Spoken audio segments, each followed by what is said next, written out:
Jump City.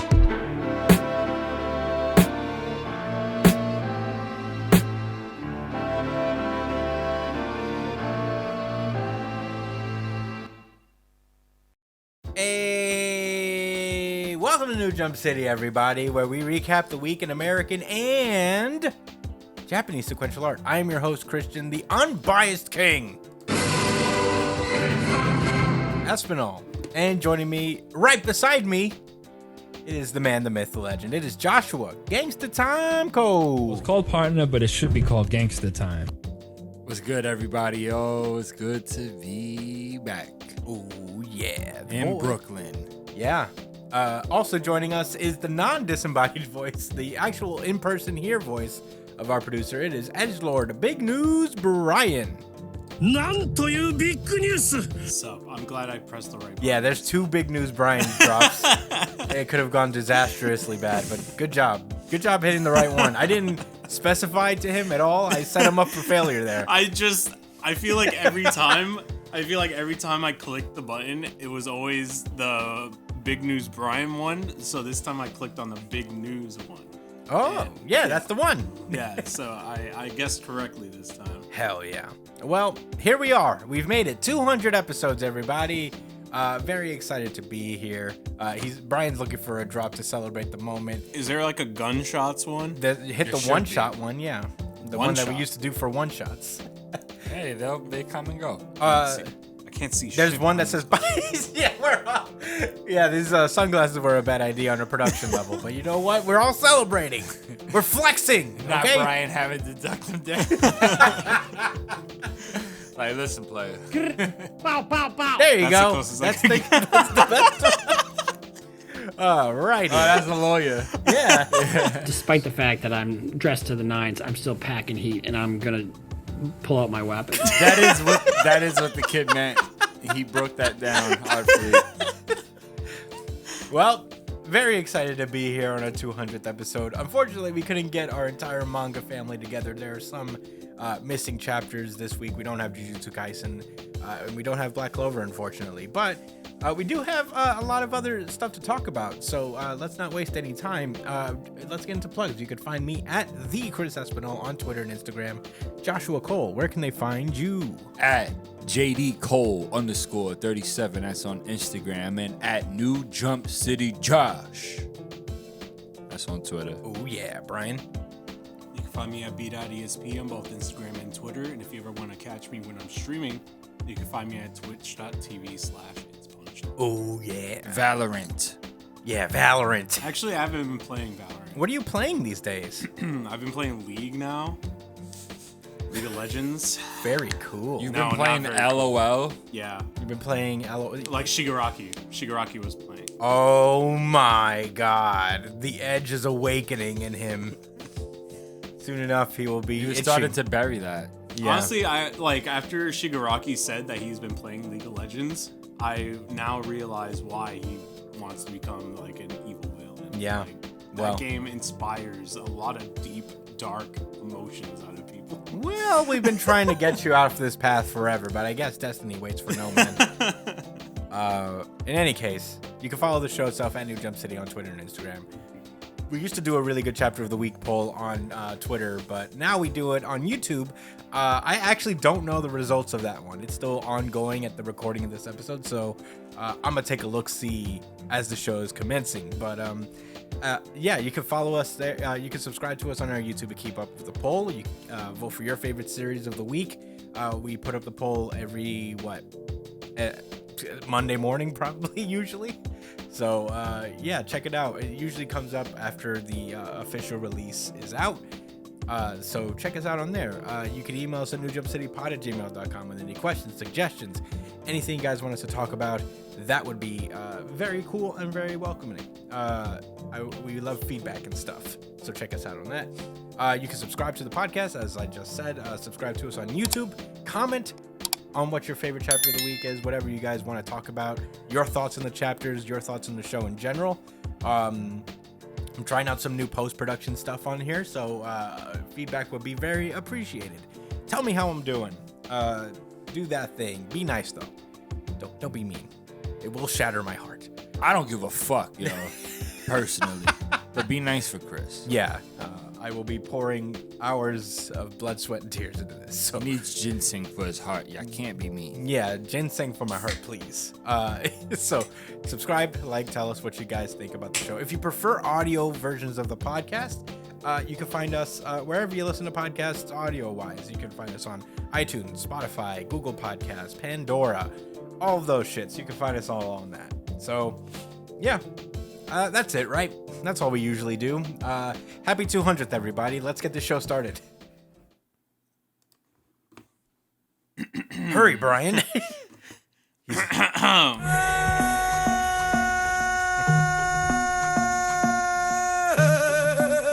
One Piece. One Piece. One Piece. But this is One Piece.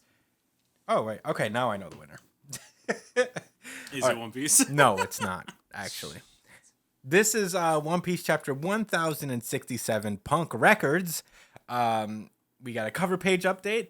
Last we left off with the Vince Smoke siblings. They've escaped Big Mom's territory and have returned home to the Germa 66 headquarters with Caesar in tow. And now it looks like Caesar and Judge are squaring off because I guess they have kind of a history, both of them being science boys. Wait, Remember when Judge Judge is still alive? Yeah, he didn't die. He just got punked out pretty bad. Remember when he beat the shit out of Sanji though, and we was all tight? No, I cheated. actually don't remember that. he cheated. How did he cheat? He used one of his men as a human shield. And then- That's part of his abilities. Yeah, but it took Sanji off guard. It's like he's disgusted, but Sanji was whooping his ass. He lost the fight though. Yeah, he did lose the fight. I guess. If you want to be technical about it, but Sanji would easily dispatch Judge. If it was like a I one-on-one. mean, maybe now. But what if Judge chooses to sacrifice people again? What's Sanji gonna do about it? Be mad? Yeah, it will kick him harder now. Okay. This time, it just took him off guard last time. Now he's ready. Now he's ready Yeah, to now he's sacrifice people too. Now he's like a superhuman. Now he's ready. He's a superhuman now. He's not just a regular chef cooking boy. Yeah, a regular chef cooking boy. He is actually a robot now. Yeah. Well, anyway, that was the cover page. Last we left off, we met the real body of Vegapunk, who is basically a send-off to that one Einstein painting or photo of him with the tongue out. He used to have a... he used to have a gigantic head, but now he has this weird apple for a top. And the chapter starts off immediately with Jewelry Bonnie being like, "What the fuck happened to your head, man?" He's like, "Oh, I let it grow really long, so I cut it." I feel like Bonnie felt some kind of way because she wanted to like let out all this pent out resentment towards him, but he just looks so fucking goofy. She's Yeah. like, what's going on here? Also, I think it's I don't funny. like this. I think it's funny that he like talks about cutting his head like it's a fucking plant. Yeah, Big, eggplant on his head. yeah. Pause. Paul.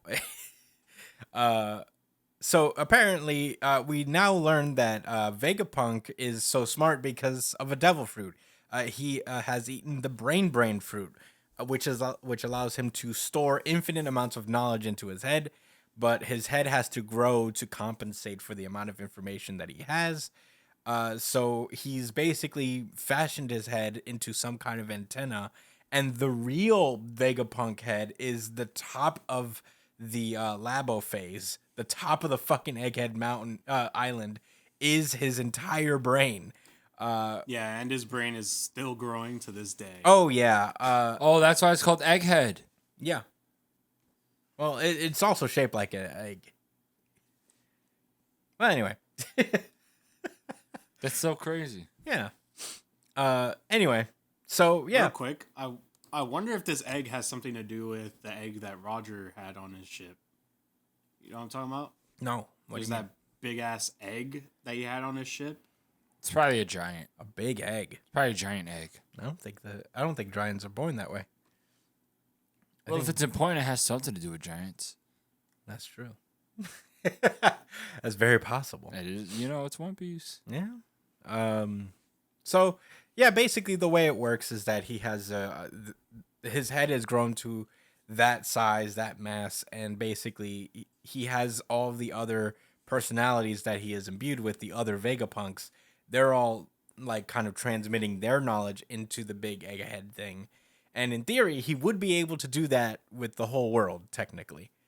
If he really put his mind to it. He could give everybody the ability to contribute to the punk records, as it's known as. And we would all become a hive mind. Yeah, in a sense.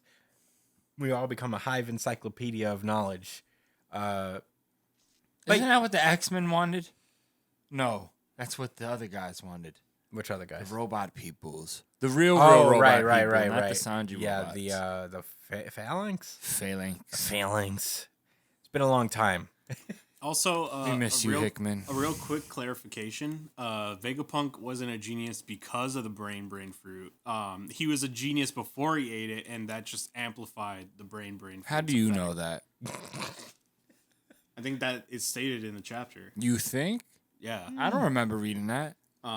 But yeah, he was a genius beforehand, and then once he ate the brain fruit, that just allowed him to kind of continue to become smarter. Essentially, it like the brain fruit essentially removed the limitation of information that he can store in his brain. Yeah. So he was already a genius. And conjecture. Well, it says so. I don't know. I think he was a genius separate from this. He like the fruit just allows him to grow his head out. Yeah, it's not that I'm disagreeing. It just allows him to continue to store information. How do you know he wasn't? He could have been a regular person before the fruit. Damn, he's about to do his fucking producership in person. Yeah. Oh man, I just realized. So while Brian's looking that up. Yeah. Anyway. So immediately Vegapunk doesn't really get to finish his like speech. He actually laughs. His Vegapunk's laugh is revealed to be peh, peh, peh, peh.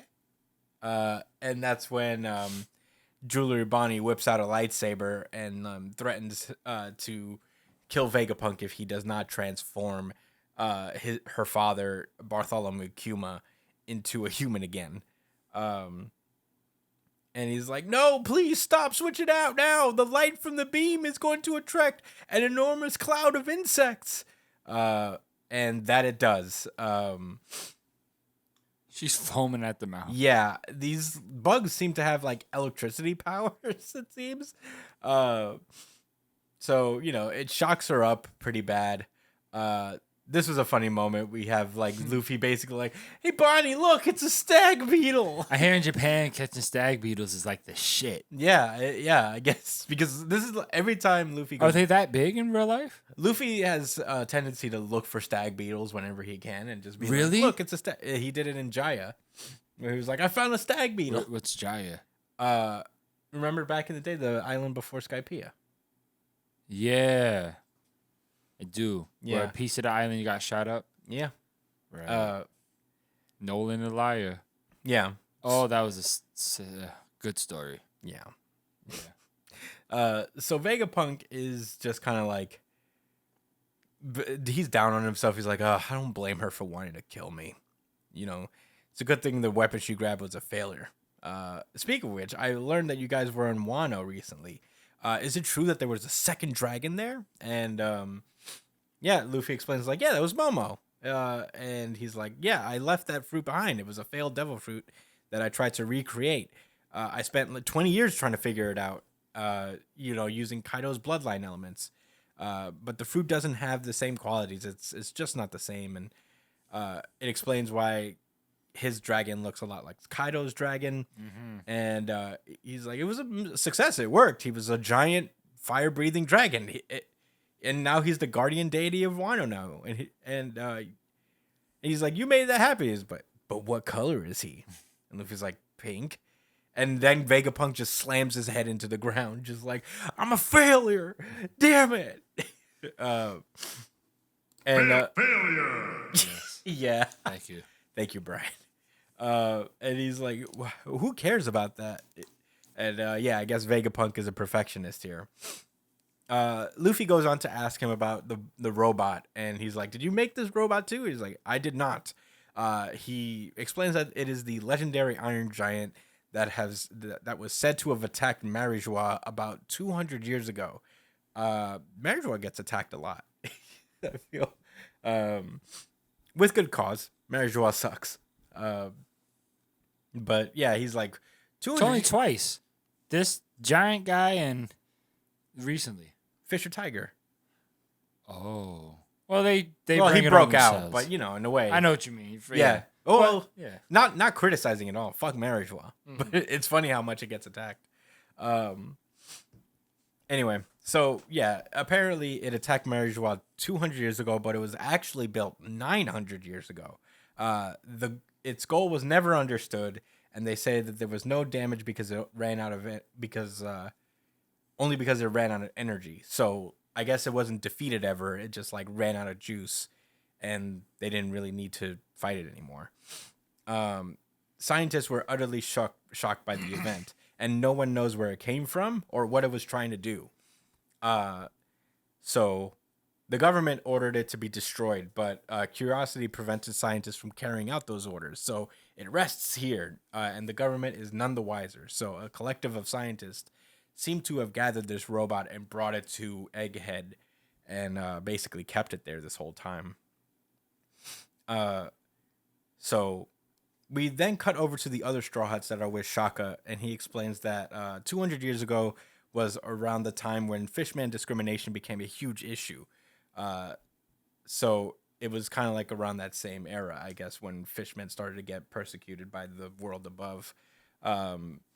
And apparently the Vega Force 1, that giant robot that they were fighting earlier, was built basically using this giant robot as an inspiration. The only thing that separates this robot from the Vegapunk's robot is its dynamic power source. Apparently that old robot was like run on energy that is not available these days. It's not as easy acquired. Imagine. Say it. Go ahead. Imagine Frankie uses cola. Oh, I thought he was going to say something else. That would be cool. I thought he was going to say the E word. Yeah. E-word. Wait, what? What's the E word? Eneru. Oh, that could be a thing. No, it can't be Eneru. Eneru's not 200 years old. Well, if we're referencing, But his fruit could be 200 years old. if we're referencing Eneru as some type of plot thing, we had to say Eneru. But Eneru's fruit You're right. could supersede him, you know? Maybe. It's not possible. But, you know, that's just electricity. Supersede or precede, whatever. Precede is probably the right word. Yeah, precede. It's someone else with the electric fruit. Maybe. I mean, electricity exists. If they... Eneru always existed. No, he did not. Oh. Okay. Anyway. So, basically, Vegapunk mentions that there is something that he has to give Bonnie. And he turns over to Luffy. He's like, by the way, I feel that fate brought us together. So, will you take me off of Egghead? And it'll be like, oh my god, is Vegapunk joining the crew? Holy shit! That would be so nice. Yeah, that would be crazy. Too bad they already have an inventor. Yeah. He's supposed to be better than... No, he's not. Well, they have two inventors. Oh. Frankie and Usopp. Usopp's not an... He invented Nami's staff. Oh. Yeah, Usopp is an inventor. No, didn't she get her staff from Witheria? No. I think the original Climattack was Usopp. Yeah, and Usopp built the Climattack. upgraded it, Oh, right? shit. Usopp, he built it, he upgraded it, and she upgraded it in Witheria, but he made it, and he also builds all his own bullets. Yeah, before Frankie, it was Usopp, and then Frankie came, and then Usopp was like, okay, I guess I could just do shit for myself now. Yeah, I could just chill now. But, you know, at that same time, we get... like ships, the world government ship is now arriving at Egghead, and we get a picture of them on the deck. They're already decked out in their cool fucking masks. And he took one of the pets out easy, which, you know, the Straw Hats really struggled with earlier. Yeah. They did. Even Hattori gets a mask. Oh, yeah, the pigeon, right? I was Yeah. going to say, what's good with that? Was he there last time? Yeah. He has a suit. He has a tie. Yeah, and a jacket. suit. Look at this guy. And he's also wearing it without the sleeves. Yeah. Yo, Oda's a funny guy. Yeah. Kaku and Stussy are why here. they pulled up that fly just to get fucked up? Yeah, I don't know, dude. Lucci should know better, too. Yeah, no, Lucci's stronger What, than he go now, through a dude. training arc, too? Yeah. 2 years. All right, bro. He didn't sit down and do it. Look at that beard. He didn't have that before. They aren't beating a crew of an emperor right now. You don't know that, Brian. They're pulling up to Vegapunks, who do not fuck with them. They're pulling up to the entire Straw Hat crew with Zoro, Sanji, Luffy, and Jinbei on it. They're not gonna do shit. You don't know that. Anyway. Don't forget about Monster Chopper. I don't give a fuck what any of y'all say. He's still He the did GOAT. suplex Queen. Yeah. Monster Chopper is a beast still. Monster Chopper Suplex Queen? Yeah. Ooh. Yeah, you don't remember that? Nope. Man. But I'll take y'all word for it. Anyway. So, yeah, the Straw Hats get word from Pythagoras that that the government ship has arrived. Shaka's not playing any games. He's immediately like, tell the ship to fucking turn around. And eat a dick. Yeah, leave the Seraphim and bounce. Fuck you, government. And yeah, he's like, prepare to fight back. We are refusing entry to the world government. And I'm like, pretty cool. But they do have entry to these nuts. Yeah, they certainly do. Yeah. Yeah, hell yeah, dude. Hell yeah. Hell yeah, dude. Yeah. At that same exact moment in the Kamabaka Queendom, where the rest of the revolutionaries are, the Kuma robot actually wakes up from its deep slumber and just starts running towards somewhere. The other revolutionaries are just shouting at him to fucking chill for a second, but he won't. He's still dashing off. Both Dragon and Ivankov try to tell him to stop. And he's like, we're just getting started. This is where the revolution really begins. Yo, their mouths are bigger than their head. Yeah. And that's where That's a One Piece thing? That was... Yeah. Yeah. Yeah. I'm gonna be honest. It is. That was literally what I thought when I saw the ending of this chapter. Like, what the fuck is going on? I was like, "What? Dragon's mouth is so fucking big." That's Luffy's dad for sure. Yeah. Now that this is the most Luffy he's ever looked. Yeah, definitely. I mean, you know what I think. No, I agree. That's the most alike they've ever looked. This is the most emotion I've seen out of Dragon. Too right. He's always so stoic. Yeah. But anyway, that's where this chapter Have you seen Shanks get emotional aside from the first chapter? Yeah. First chapter doesn't count. And the movie doesn't count either. Oh, Even though it was chock full of lore. That was when he it was not chock full of lore. There was when he ended the war. What war? He was somewhat emotional, but No, not He like... wasn't he had a straight face. He said Yeah. enough. Showed up and he was like, "I'm gonna fuck y'all up if you don't stop." That's not emotional. That's emotion. That's an emotion. But He not didn't emotional, even not like swing this. a weapon or shoot nothing. He just pulled up Yeah, he did just and pull said, up, right? cut it out, guys. Anyway, that was One Piece chapter 1067. Josh, what did you think about this chapter? I liked it a lot. I liked it so much that I think it's my favorite chapter of the week. Oh my god. A really good chapter of the week. Whoa, Brian, drop the drop. Certified RGC. Certified RGC. Certified RGC. That's how it's supposed to be played. Yeah. That's the true power. This is nice. It's nice to actually hear drops. Well, go on. Oh. I learned a lot in this chapter. And you guys already know how I feel when I learn a lot in One Piece. It's automatically the best, except for when World triggers out. Anyway, if I may. Yes.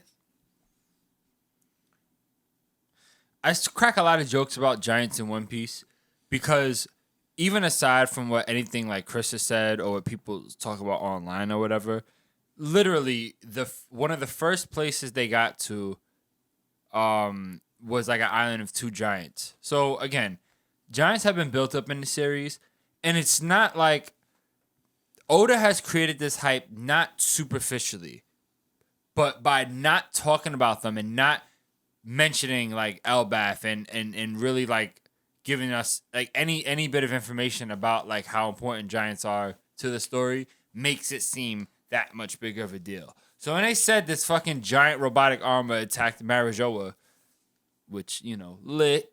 Cool. Cool. I stands that. You know what I'm saying? It really piques my interest, and there's absolutely no doubt, unless Oda wants to spite New Jump City, that they're going to Elbaf next. And man, if you interrogated me and waterboarded me and asked me, why, Josh, why do you want to see them go to Elbaf? I couldn't give you a good response. I don't know why. I just really want it to happen. I guess because of Usopp. I guess because I think that if they go to Elbaf, Usopp is going to get a focused arc, and then he's going to fight a lot, and he's going to get strong. Yeah. Maybe not all of that will happen, but some of it's bound to. Yeah. Yeah. Anyway, I'm interested in Lucci pulling up. I know they're there to assassinate Dr. Einstein. I forgot his Vegapunk. But man, I don't think they're gonna fight. I don't think this is gonna turn into conflict between the Straw Hats and these guys. I mean, as my friend Greg would say, Luffy would probably low diff these guys. Oh, the whole team, the whole entire ship. You know what I'm saying? And their friends and family back home. But it's this guy that's worrisome. Yeah. Actually, now that I think about it. And the guy I'm referring to is that Seraphim Kuma thing. That might be a problem. Yeah. But I ain't gonna lie. Maybe not Luffy himself, since he'll be dealing with the entirety of the rest of the crew, but definitely Zoro, and I guess in more of a poetic sense, Frankie gotta get it back in blood with the Kuma. Yeah, this is a different Zoro Kuma. as his brother's keeper for the rest of the crew, and Luffy for what Kuma did before, and Frankie as a fellow robot. He should be offended that is another robot that thinks he's superior. Yeah. He should have been offended by that huge robot. He should have been, yeah. You know what I'm talking about. No, instead he thought it was cool. And he did think he was cool. And you know what? That's because Frankie's a cool guy and he's not a hater. But that's not me. I'm not Frankie. You would walk up to that robot and you would just be like, boo, trash. Frankie's better. Fuck out of here. Yeah, I would. I'd just walk up to it. Yeah. Big robot. Fuck out of here. Whatever, yo. You're not run on cola. You whatever. Try to run on cola. How about that? You didn't punch that guy in his face back in that arc. Yeah. You didn't fight Fukuro, whatever his name is. The owl one. Yeah. Fukuro, I think he punched him right in his fucking he went, face. Oh, bam! Yeah. That's when Frankie, well, anyway. It's one of my favorite panels in One Piece. He just socked the shit out of it. It was cool. I seen something on Facebook that had a picture of each of their fight during. Yeah. Yeah, it was cool. Anyway, I'll be honest, I'm not super interested in what's happening with Kuma right now. I don't know why. Hopefully that'll change when I actually read the chapter, but the more we see of Dragon and the Revolutionary Army, the less mystifying it is. Yeah. You know what I'm saying? Oh, we still know what they're I'm about. saying? Yeah. There's still a little mystery to them. Yeah, I'm just being jaded right now. It must be the shades. Yeah. These shades give us too much attitude. Yeah. But with all that said, it was my favorite chapter. And I can't wait to hear Brian's thoughts. Yeah. Yeah, bro. What did you think? All right. So, honestly, it was close, but it's not my RGC. I really like this chapter. It was interesting to kind of get like a better understanding of Vegapunk and how he functions. I'd say the CP0 aren't really a big threat in, like you guys are mentioning, in like a fighting standpoint.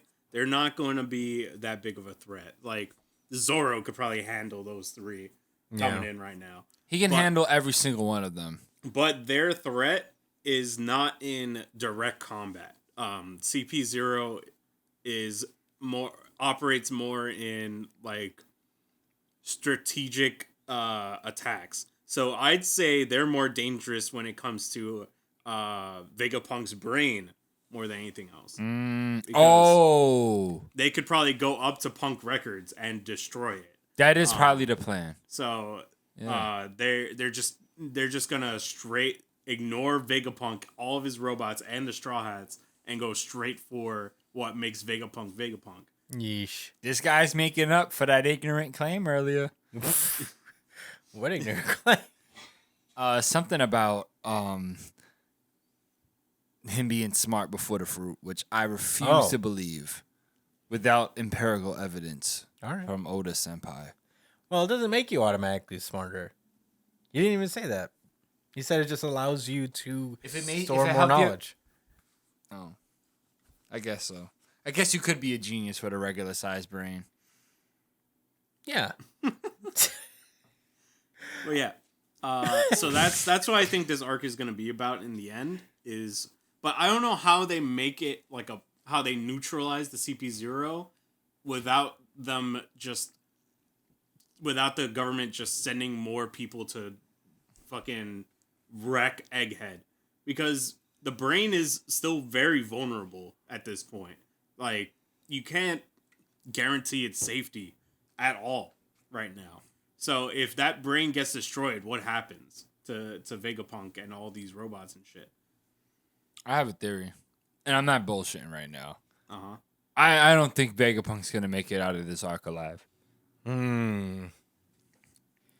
I think we're meeting him, and I think he's gonna pass off some information and give them some type of direction to go in, and is also gonna maybe somewhat inspire Luffy to pay more attention to the history.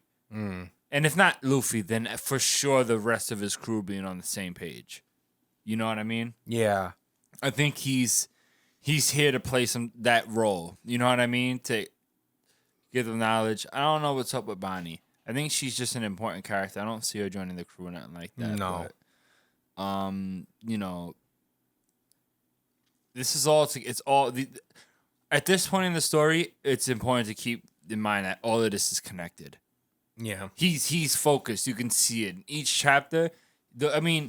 This isn't even Abi. I don't know. Y'all correct me if I'm wrong, right? I don't know how y'all feel about this, but like, this isn't really Oda's style to be so direct with the information consecutively.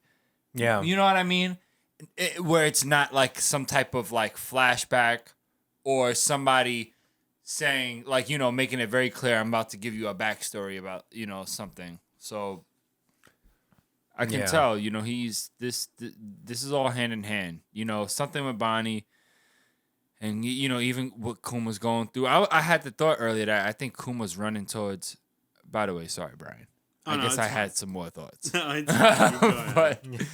I had this thought that maybe Kuma's trying to make his way to Bonnie. Maybe he sensed that she was in danger. But then what the fuck was his sense when she was in that water? Well, it could be that he's just coming back to Egghead to protect Vegapunk. Oh, true that. Maybe there's some type of protocol. But why wouldn't he have told Dragon? Maybe he could. Oh, maybe he can't talk anymore. No, why wouldn't have Vegapunk told Dragon that, hey, by the way, I'm going to call him back? I don't think he would. I don't think it was an intentional call. I think he just like. I don't think regular Vegapunk is in contact with Dragon. I think it's just Shaka, if I'm being honest. Mm. Well, that is still Vegapunk, in a sense. Yeah, but it's not the Vegapunk, Yeah. Also, I wonder. All right, so if the brain gets destroyed, does that mean the Vegapunk clones go down? Well, I would imagine it means that Vegapunk dies, because that's his brain. Yeah, Vegapunk dies, but what about the robots? They would probably be comatose. Yeah, they need him to be alive. They all satellite to the same brain. I think they're all tangentially connected to his head. But they're so cool. Yeah, I know. They are cool. Hey, buddy. Shaka has such a cool design. I know. Brains are cool, too. Yeah. All right. So, Brian, are you done with your thoughts? Yeah. All right, cool. Yeah, I agree with Brian. I think this was really good, but it also wasn't my favorite for whatever reason this week. I feel like Oda's still playing the long game in terms of information, but we are learning a little bit more as we go on, which is very fun, obviously. The revelation that Vegapunk is also a fruit user is pretty interesting, to say the least. That was cool. Yeah, this is his brain, essentially. So... Real quick, it's been a while since we've had a devil fruit that's not a Zoan. get mentioned. Oh yeah. Yeah, it's been a long time. It's been nothing but hockey and Zoans for fucking 4 or 5 years. Yeah, we're stuck on Zoan Island forever. Yeah. So we got a new pair. Oda got it all out of system. Not really, because the robots were animals. yeah. Whatever. In any case, yeah, this was cool to see the Iron Giant. I don't know if necessarily it came from Elbaf, but it could be. I don't know if this is necessarily like an armor somebody wore. You know, it could be just like a giant robot somebody built. But I'm very model the giants because they're the most cool, epic. You know. Yeah, I mean, it's very obvious at this point we're going to Elbaf. So I don't know. I would be absolutely shocked if we didn't. What happened during the void, bro? Did one giant smack the shit out of a celestial dragon and they caught an attitude? Is that what happened? Maybe that could very well. And then they said, you know what? Fuck that. We're going to destroy the world. And well, Elbaf is still around, so no. Because they're giants and awesome. But that's it. That's the only reason they're still around. That's true. They are giant and awesome. But in any case, I actually don't have much to add as on top of your guys' thing. So overall, pretty solid chapter. I love the lore, obviously. I love this little like bits of Vegapunk's character being a perfectionist and being bummed out that Momonosuke's dragon is pink, so it's automatic failure. Yeah. I think that's very funny. I love the inclusion of Lucci and stuff. The CP0 in general. Excited to see him get his ass whooped again. I hope he doesn't end up killing Vegapunk. That would be very sad. But I'm very into seeing how the Vegapunks fight back. I think that's the main event here. But in any case, I don't have much else to say. I don't want to beat the dead horse too much. Great chapter of One Piece. But yeah, I suppose we can move on, Brian. Let's go. Bloody Cross. My Hero Academia. Look at this cool, edgy guy. Yeah, look at this edge. This is a great cover page, though, to be honest. It's very nice. Very, very well colored. I really liked it. Looks good. This is hard. This is My Hero Academia, chapter 373, Friends. Last we left off, Spinner was wilding out and attacking a fucking hospital. Alternate title? Josh Catches an Attitude, part 38. All right, well, looking forward to that. In any case, yeah, Shoji is just chasing after him desperately. A heteromorphic guy comes up with a hatchet and is about to smack the shit out of him. And one of the other heteromorphs stops him in his tracks. And he basically, like, calms the whole... Everybody has calmed down, basically. They've seen the error of their ways. And they're like... I'm the fucking evil caterpillar one is like, don't cower, do not halt, follow our rep. He's like, the whole system's wicked. And he's like, I'm thinking really hard, but you know, I got beat up for nothing, and I don't want to hurt these fucking hospital people for no reason. The bug guy is freaking out. He's thinking to himself like, stupid octopus has become a real thorn in our side.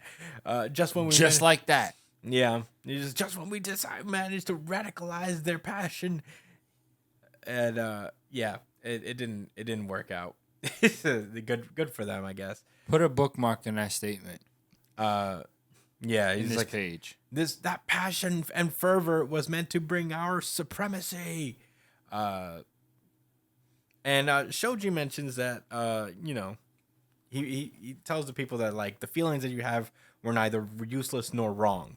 The ones that you've hurt, that have hurt us, have been yet to drag through into the light yet. So, you know, let's use that light to change those who inflict harm until they find it in themselves to be ashamed for their cruelty. And I guess like that calms the other heteromorphic folks down, and they stop attacking the hospital. But meanwhile, deeper in the hospital, we catch up with Spinner and President Mike. As Spinner is trying to get a recording of Shigaraki's voice to Kurogiri so that he would be able to wake up. The recording is drowned out by the sound of President Mike's quirk, and it ends up destroying the recording on top of that. So, you know, President Mike is looking like he's going to be able to wake up his friend, and Spinner looks defeated. The giant scales that were on him seems to be fading away, and he seems to be knocked out. But he sees just the fucking disembodied hand, one of Shigaraki's hands, on the floor, and he's thinking to himself this like, no one's backing me up. I can't wake Kurogiri. He's like, that whole time my heart was totally empty. All that passion got me to take a stand, made me think that I could stand tall. And at the same time, President Mike's thinking to himself is like, my friend's here. He's right there. And if you're Shirakumo, then come on out. If you're not, just don't fuck up the memories anymore. Just fucking fade away. Right. Have some fucking respect. Yeah. And as I guess he's about to shout out again, Spinner summons all of his fucking willpower to get up and basically shove one of Shigaraki's hands into Kurogiri's face. And it unfortunately awakens Kurogiri.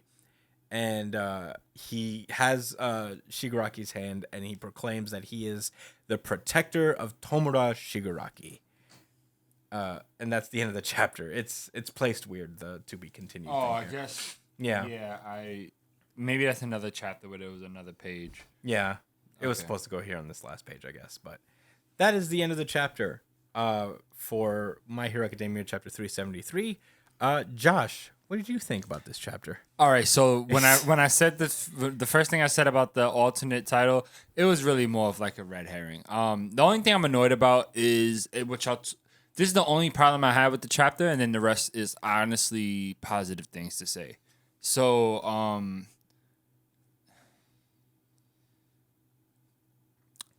this whole situation with Shirakumo, it's just tainted by the fact that this other series exists that we're supposed to have read for this to have more of an impact. Not that it was required, but if you wanted more of an emotional pull, or for this to be more rewarding, you would have had to read this separate series, right? Now, I remember Brian made this comment before, and I'm not saying it's not really about that, but Brian mentioned that it's modeled like an American series, where there are tie-ins to these comics. Like if there's like an event going on for any comic in particular, like with the Daredevil comic, they'll have tie-ins with other series, that you don't always have to read all the tie-ins, but they just give you a better feel of the story and what's going on. And they do it for different reasons. Sometimes they do it because they really want to tell this cool story. Sometimes it's real obvious that they just want to sell a few more books. It is what it is. But in this particular scenario with My Hero Academia, it is still a manga. And it's just not in the norm to have to go to another source of media to get the full picture behind what's happening in the main story. So I don't like that. I think it tarnishes this little arc right here, and you know what I'm saying, and what it'll hold it back from it being better than from it being more. But with that said, all right, now I got that out the way. I really like let me go back towards the beginning. I had put a bookmark in something that was said, right? And it kind of helped me look at this arc from a different lens. Now, I don't know what Oda intends, but I can just speak for myself, right? Oh, oops, sorry, Oda. It's all right. My bad, Oda. Whoops. Believe me, my bad, Oda. Yeah, excuse me. Horikoshi. So, he says that stupid octopus has become a real thorn in our side. Right when we'd managed to radicalize their passion into a mighty meat shield. That passion and fervor was meant to bring out our supremacy. Okay, so one of the things that'll always upset me with Horikoshi, aside from him going on a mad dash towards finishing his series and it showing in the art, is that like some of his messaging can be mixed. Like whenever you have a society with criminals, you have to always kind of ask, why are there criminals? Why is crime being committed? Because it's not like, I don't know. I think there's like this, in my opinion, this misconception in society that just people do bad things and it is what it is, no matter what. And it's counterintuitive to people trying to fight and spread the message that we want to reduce crime and figure out creative or other ways to solve for crime, instead of just saying that there just be some people who are always bad for the sake of being bad. That's unacceptable to me and others that advocate for that.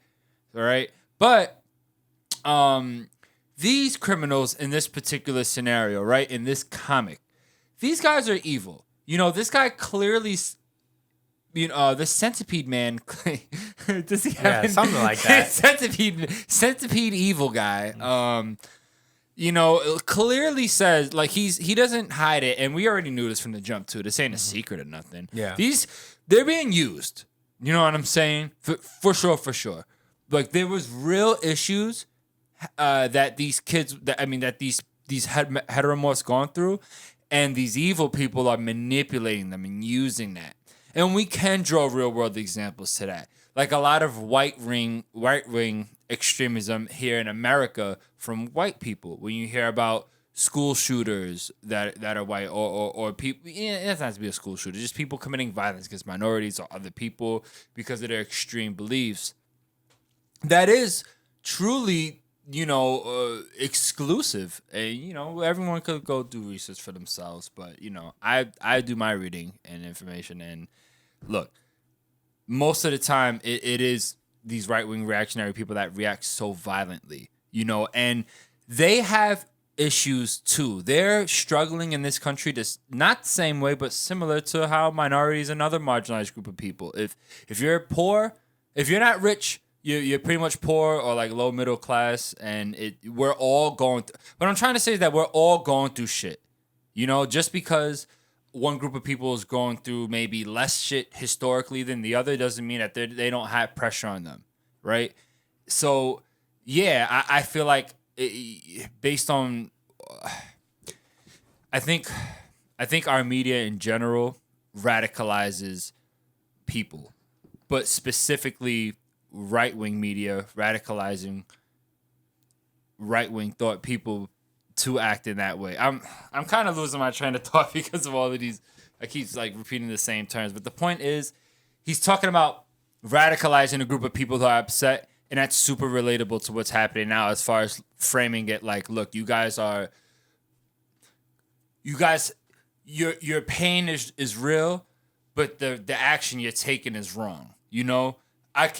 I understand that, and I think that's an actual real problem going on that we don't have to keep talking about on this podcast. So I want to give Horikoshi like his props for that. I think it's something worth talking about. And it could have easily just been like, oh, these guys are bad. It could have easily been that, because there had been, Horikoshi hadn't explored that too much in the manga prior. We've seen signs of it, but it had never been executed. So I like this for the heteromorphs. That was it. It's crazy how I got all of that from just three passages of words. I mean, who knows what Horikoshi really thinks, but that's what I'm taking from this. Mm-hmm. I mean, because I don't know. I mean, maybe this society, maybe these heteromorphs aren't poor. Maybe they're still well off and have decent jobs, and they just feel like they're less than because of how people talk to them, which is, again, I brought up this a couple episodes ago, the difference between prejudice and racism. You know what I'm saying? Maybe, they're not inherently disadvantaged in society, but they still feel less than by everything around them. Mm-hmm. So, and that's valid. Their anger is valid, and what's not valid is how they're expressing it. Mm-hmm. Decent work, Horikoshi. Let's see how you finish this. Yeah, Brian, what did you think? I thought this chapter was interesting. I'm still not 100% behind this whole heteromorph backstory. This whole heteromorph story, unfortunately. It just doesn't feel right for me. When I'm reading this, it just doesn't have enough pull for me. Unfortunately, just because of how underdeveloped it was throughout the story. And even the whole thing with Shirakumo also doesn't necessarily hit heavy for me either. Unfortunately, a lot of this is falling flat for me, and I kind of already want them to kind of move on, go towards like the more main event kind of things going on, like Deku versus Shigaraki or whatever is going on over there. May I ask? Just to be clear, you do read the Vigilantes manga, right? It's done. You finished it? No, the series is already over. So you've read it all in its entirety? No, I didn't read it all in its entirety. I only read the specific parts that leak over to this series. Oh. To the main series. So do you feel... So even with you knowing those parts, you still feel like there's not as much of a impact there? I feel like it could have had more impact if it was done in a different way. But right now, this isn't the proper way, in my opinion, for him to use Shirakumo. What's that proper way? It just feels... Maybe more time? I don't know. Maybe not more... Well, obviously more time would be nice, but like the way that it's set up right now... Josh is like, we got him. No, more like in a different situation, it would work better. But in this situation, it just doesn't feel like a proper use of it. It kind of just feels a little out of nowhere because it's been a while since Shirakumo was brought up again.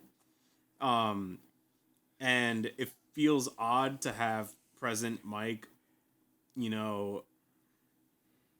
It feels weird to have present Mike here a little bit. I don't know why, but this whole situation just doesn't feel right. Like everything just doesn't really fit or mesh well together with this whole storyline. Like Shirakumo and heteromorphs, like where's the correlation there? But that's about it for me. Like I just want them to get back to the interesting part of this arc. This was not your RGC. No. Yeah. Same for me. I have a rebuttal. Oh, what's your rebuttal? Real quick. Shit. What did you say? Not about the more time thing. Not that. It wasn't a rebuttal. It's more just kind of adding. It was really like adding on to what you were saying. I think. Oh yeah, with Shirakumo, not Shirakumo. Well, yeah, with him and Present Mike, it's like even with Spinner and even with Shoji and the other kid, it's like these guys are playing these roles that they didn't earn. Yeah. Especially with Present Mike. Well, President Mike's been around. He has been around, but the emotional part of it, what has he done before this? But be there as a teacher. Yeah. And a lot of the characters have the same issue. It's not just him, but he's the one that sticks out the most in this situation. And, the same with Spinner. So, anyway, I just wanted to say that. I feel like that's maybe the feeling that you have, but it's definitely how I feel. Yeah. It's interesting. I literally just finished a read-through of My Hero Academia. And yeah, it's like valid. It's just like it's not the heteromorph thing is not such a big fucking deal throughout the series, really. It's mentioned and you hear of it, but it's not like a huge issue as much as like other things are, And it is a shame. I notice in my read through is just like it's always been this way with My Hero Academia. It's always had this pace, I don't think Horikoshi likes, He doesn't waffle around. He doesn't fuck around. He's like trying to do a story. And what's funny is like he's talking. I'm up to the part where they got to the final act, and I always read those little author notes at the beginning of volumes. you know, because, you know, I always like to hear what the mangaka has to say about any particular volume. And he's like, well, it took him longer than he thought to get to this point, actually. Like, he thought he would get here much sooner. That's cap. No, that's what he said. He's lying. That's what he said. He's lying. He's making that up. He's saying that to make it seem like as if this wasn't the plan. I don't know. I mean, like this was part of the plan. I don't and know. that he's not fucking rushing through things. I don't know. I don't believe him. That's my personal opinion. Look, all I know is that it's a little consistent because I read those not author notes and he's mentioned something of that effect a few times. Where he's like, I don't know. I feel like I would have been further by now, but I haven't. And it's like not a problem to him, but it's also like, I thought I would be here by now, you know? But it's interesting. He's always gone at this breakneck pace. And I think what we're learning here about My Hero is that, you know, there's like an error to being too concise and too direct with your story. You know, you like get stories like One Piece or, you know, Jujutsu Kaisen and stuff where you kind of like really marinate with characters for a while and you get to know them for a long time. And I feel like Horikoshi maybe built a bigger world than he wanted and or like had any interest in really exploring to a deep degree. So Well said. I guess like things get out of hand sometimes. But you know, this is all my thinking. I don't know the guy. I wasn't there when he drew this, but this is just like what I'm understanding from reading everything in consecutive. I will say though, My Hero Academia is a way better series read in bulk. I really did find myself enjoying the original war arc a whole lot more, just because like I can feel like the breakneck pace that it was supposed to have and the effect that's supposed to have on like what happened, like how shit fell apart really fast in that initial war arc. I felt very emotionally attached to that. I thought it was very interesting. But yeah, I don't know. It is interesting what you say. I agree with Josh that there's a positive message in here with, you know, radicalization and all that stuff. And I think that'd be an issue. Yeah, that's very smart and very important. And I think there's something to Shoji saying that the feelings are not fake and you're not wrong for feeling angry or even feeling to a point where you want to rise up and do something like this. You know, like, you know, you're right. That rage is not invalid. And that's like a really good thing. You know, like that's a positive thing to say, not to villainize people for feeling like they've been really fucked up, you know, because they have. So I feel like there's just like something that Horikoshi wanted to really like get across it's just not effective, as effective as he would want. But there's definitely little moments in this arc where he's like, that's great, that's good, pretty good. But, you know, it's just like so, I don't know, it's just so much is just like not built up or earned. I feel like Brian hit it right on the nail. Or maybe was it you that said that, Josh, about like having roles that they didn't earn? Correct, yeah. And I love Shoji. I've actually like on the surface, I really like what Shoji represents here. Me too, yeah, for sure. I think he was great in this arc, but he hasn't earned it because this is the most development we've seen from Shoji since the beginning of the series. Shoji pulls up, and Shoji has pulled up and done some interesting things here and there. You know, like he saved Deku in the forest that first time, and that was a cool moment for him. And he's had these little like moments here and there, but he's never had this development. And I've said this before, but I think if Shoji's backstory, that moment where they're all sitting around and chilling, and you know he's telling him their backstory, if that happened earlier, I feel like we would have had more time to really like sit on these ideas and really like understand what they mean and have more time and page space to really like dive into it. God, like, I'm sorry, Chris, but a 3-chapter mini arc, you know, while you know, this kid was out, while Midoriya was out training to and learning all of these different fucking quirks from the other heroes, man, with a nice little 3-chapter, boom, boom, boom, something with Shoji, him doing something nice, learning something new about his abilities, that could excite us for future fights, and then something maybe discreet happening that could have planted the seed for this. You know, 3 fucking chapters. And I'm saying this as a manga reader of 15 years now? I've been reading manga since I was like, what, 15, 16 years old, man. You put me on what, when I was in my sophomore year? You put me on freshman year, but I wasn't hearing it yet. Sophomore year, Junior year is when I ran into Naruto.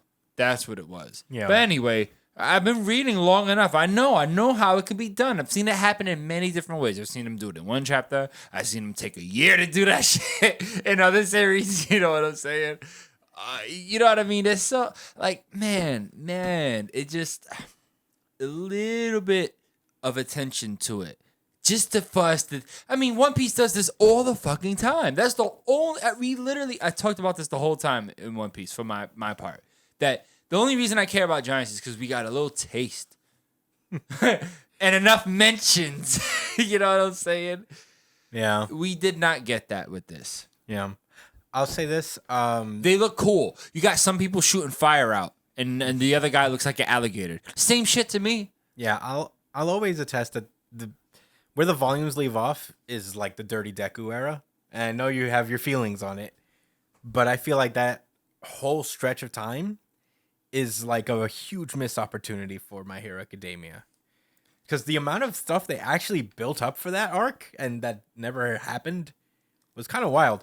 Like, they built up like heroes from like abroad coming in, and I know they like kind of addressed it here. They're not coming over, whatever. But like at the time, it was like there was like these shaded fixtures, and it was like, who are these people? And there was like 100 and something fucking criminals broke out from this prison and this prison, and then there are 7 Nomu out there, high-end Nomus that we got to take down.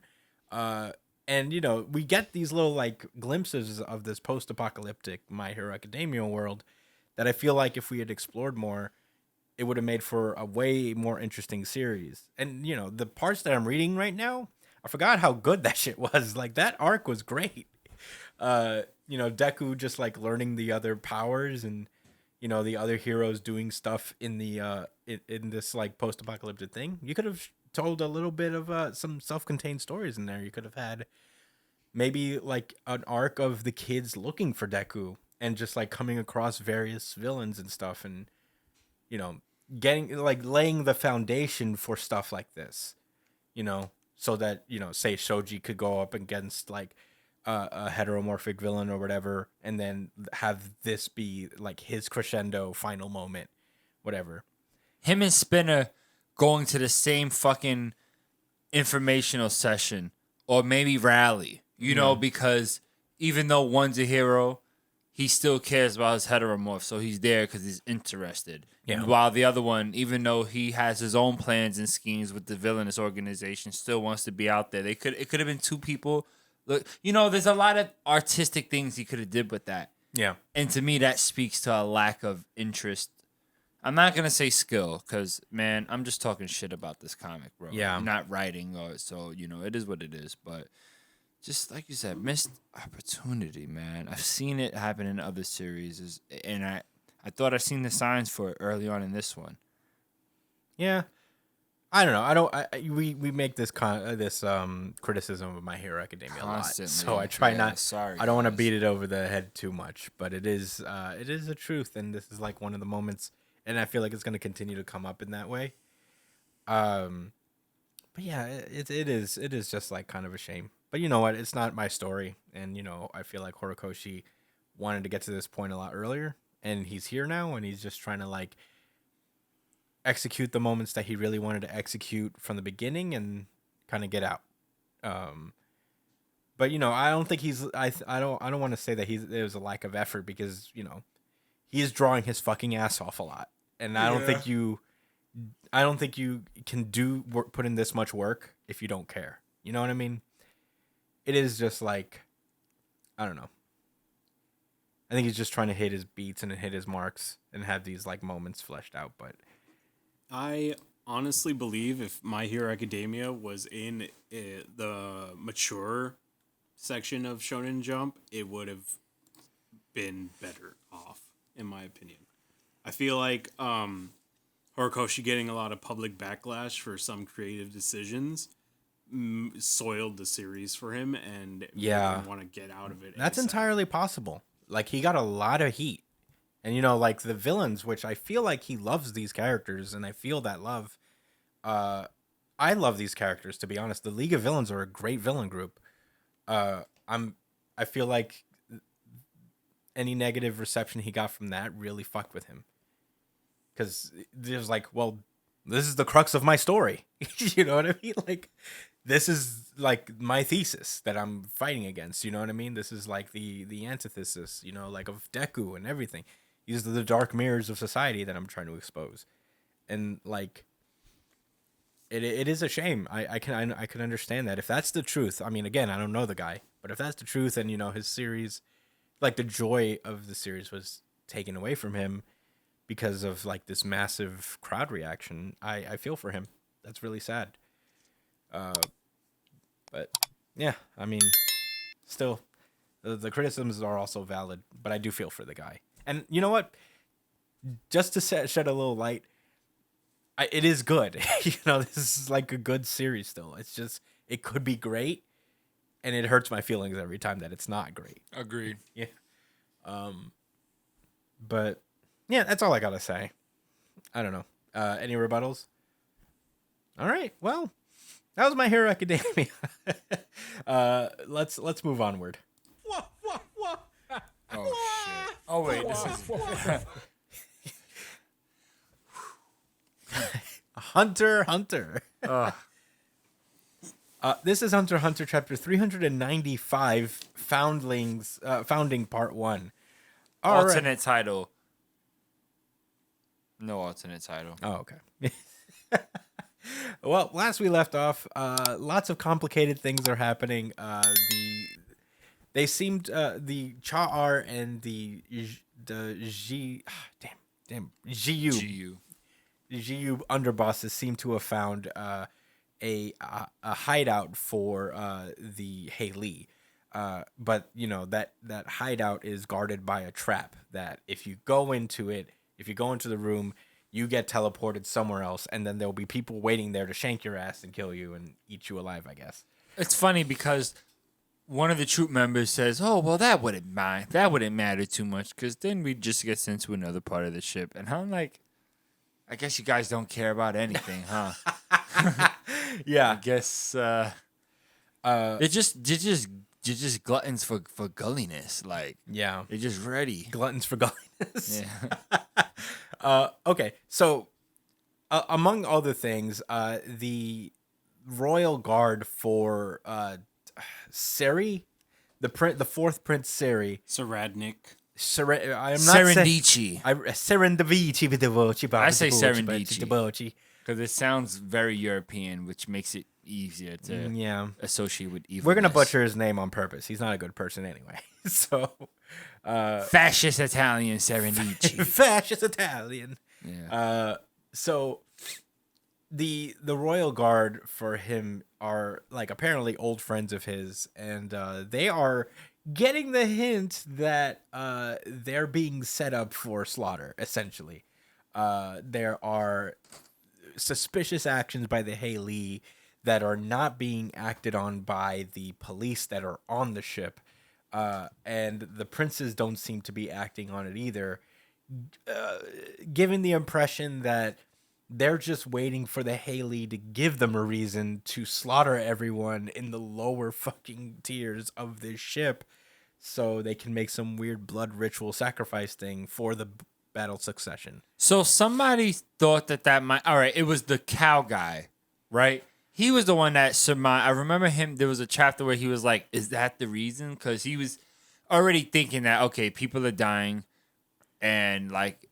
Perhaps like it's part of like he was speculating that it's part of the urn ritual that they needed a bunch of people to die. Yeah.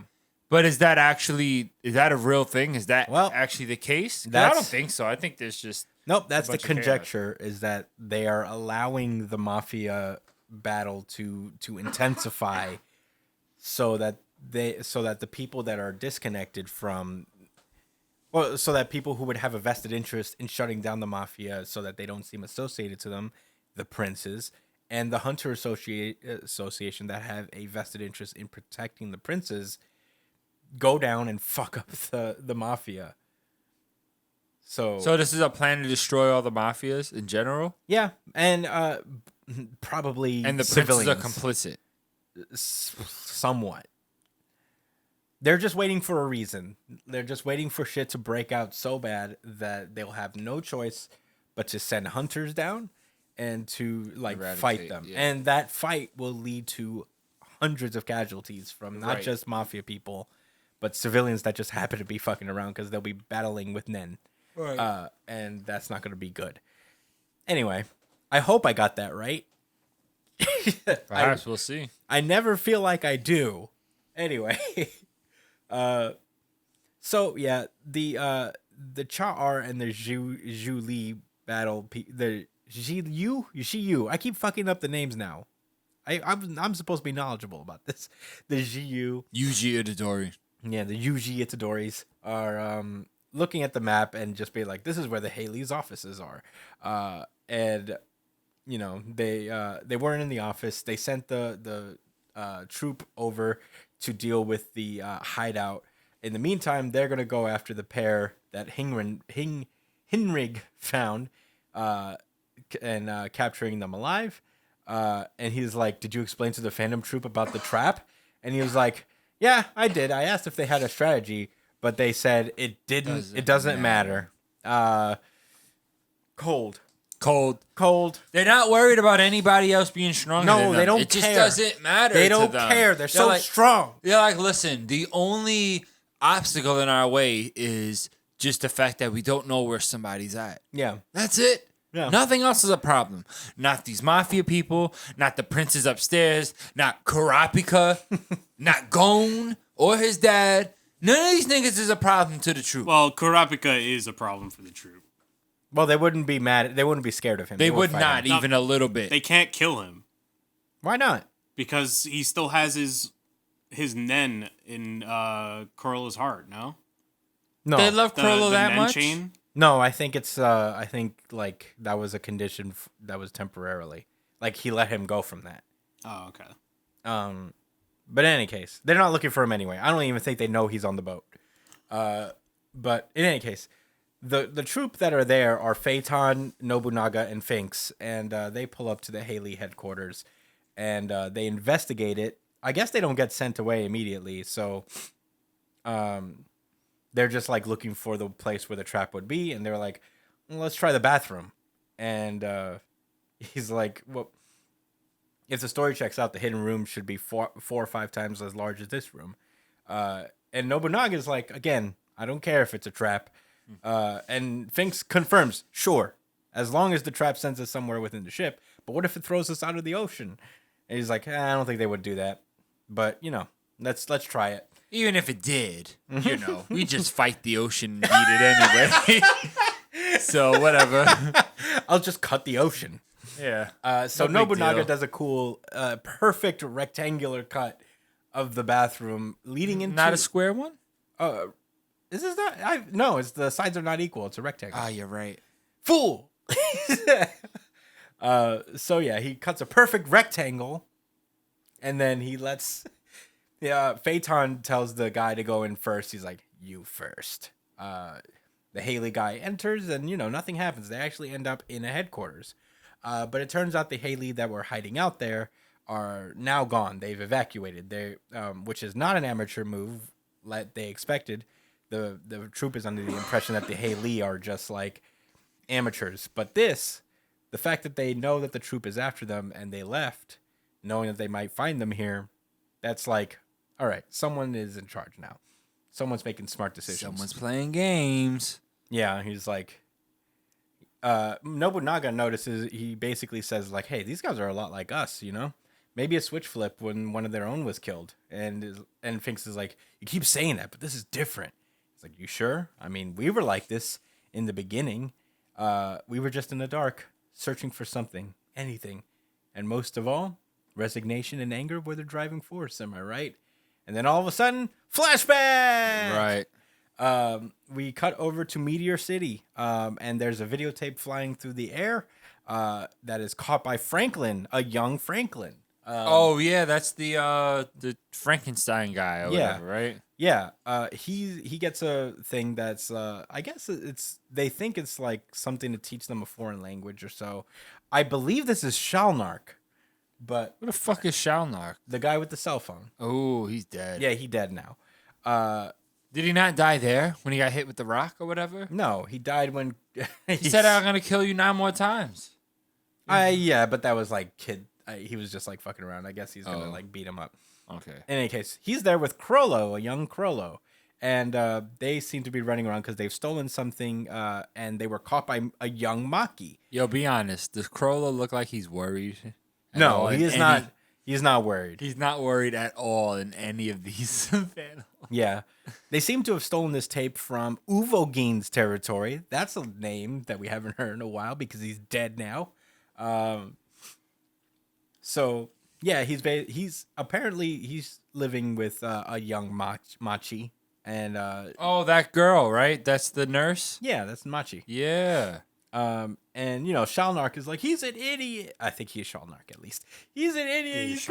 He's gonna kill us anyway. There's no way we're gonna do what he says. And he just gets fucking beamed by some kind of pencil. What is this? I don't know. Yeah, hit with something really fucking hard. It knocked him out. He's a Nendro. Yeah, and Uvogin comes down to take care of them once and for all. Franklin hands the tape over to Crollo, and Franklin and Uvogin get into a fist fight. And while they're fighting, Crollo runs away, but they are intercepted by a young Finks, and I think this is actually Nobunaga, because I don't know if it would make sense for Phaeton, because Phaeton seems like very young. Right, like he wasn't born yet? Yeah. That could be Phaeton. He looks like he It doesn't could be care. Phaeton. Yeah, I think it's Phaeton. I don't know. think it's Come on, look at his Nobunaga. eyes. Does he...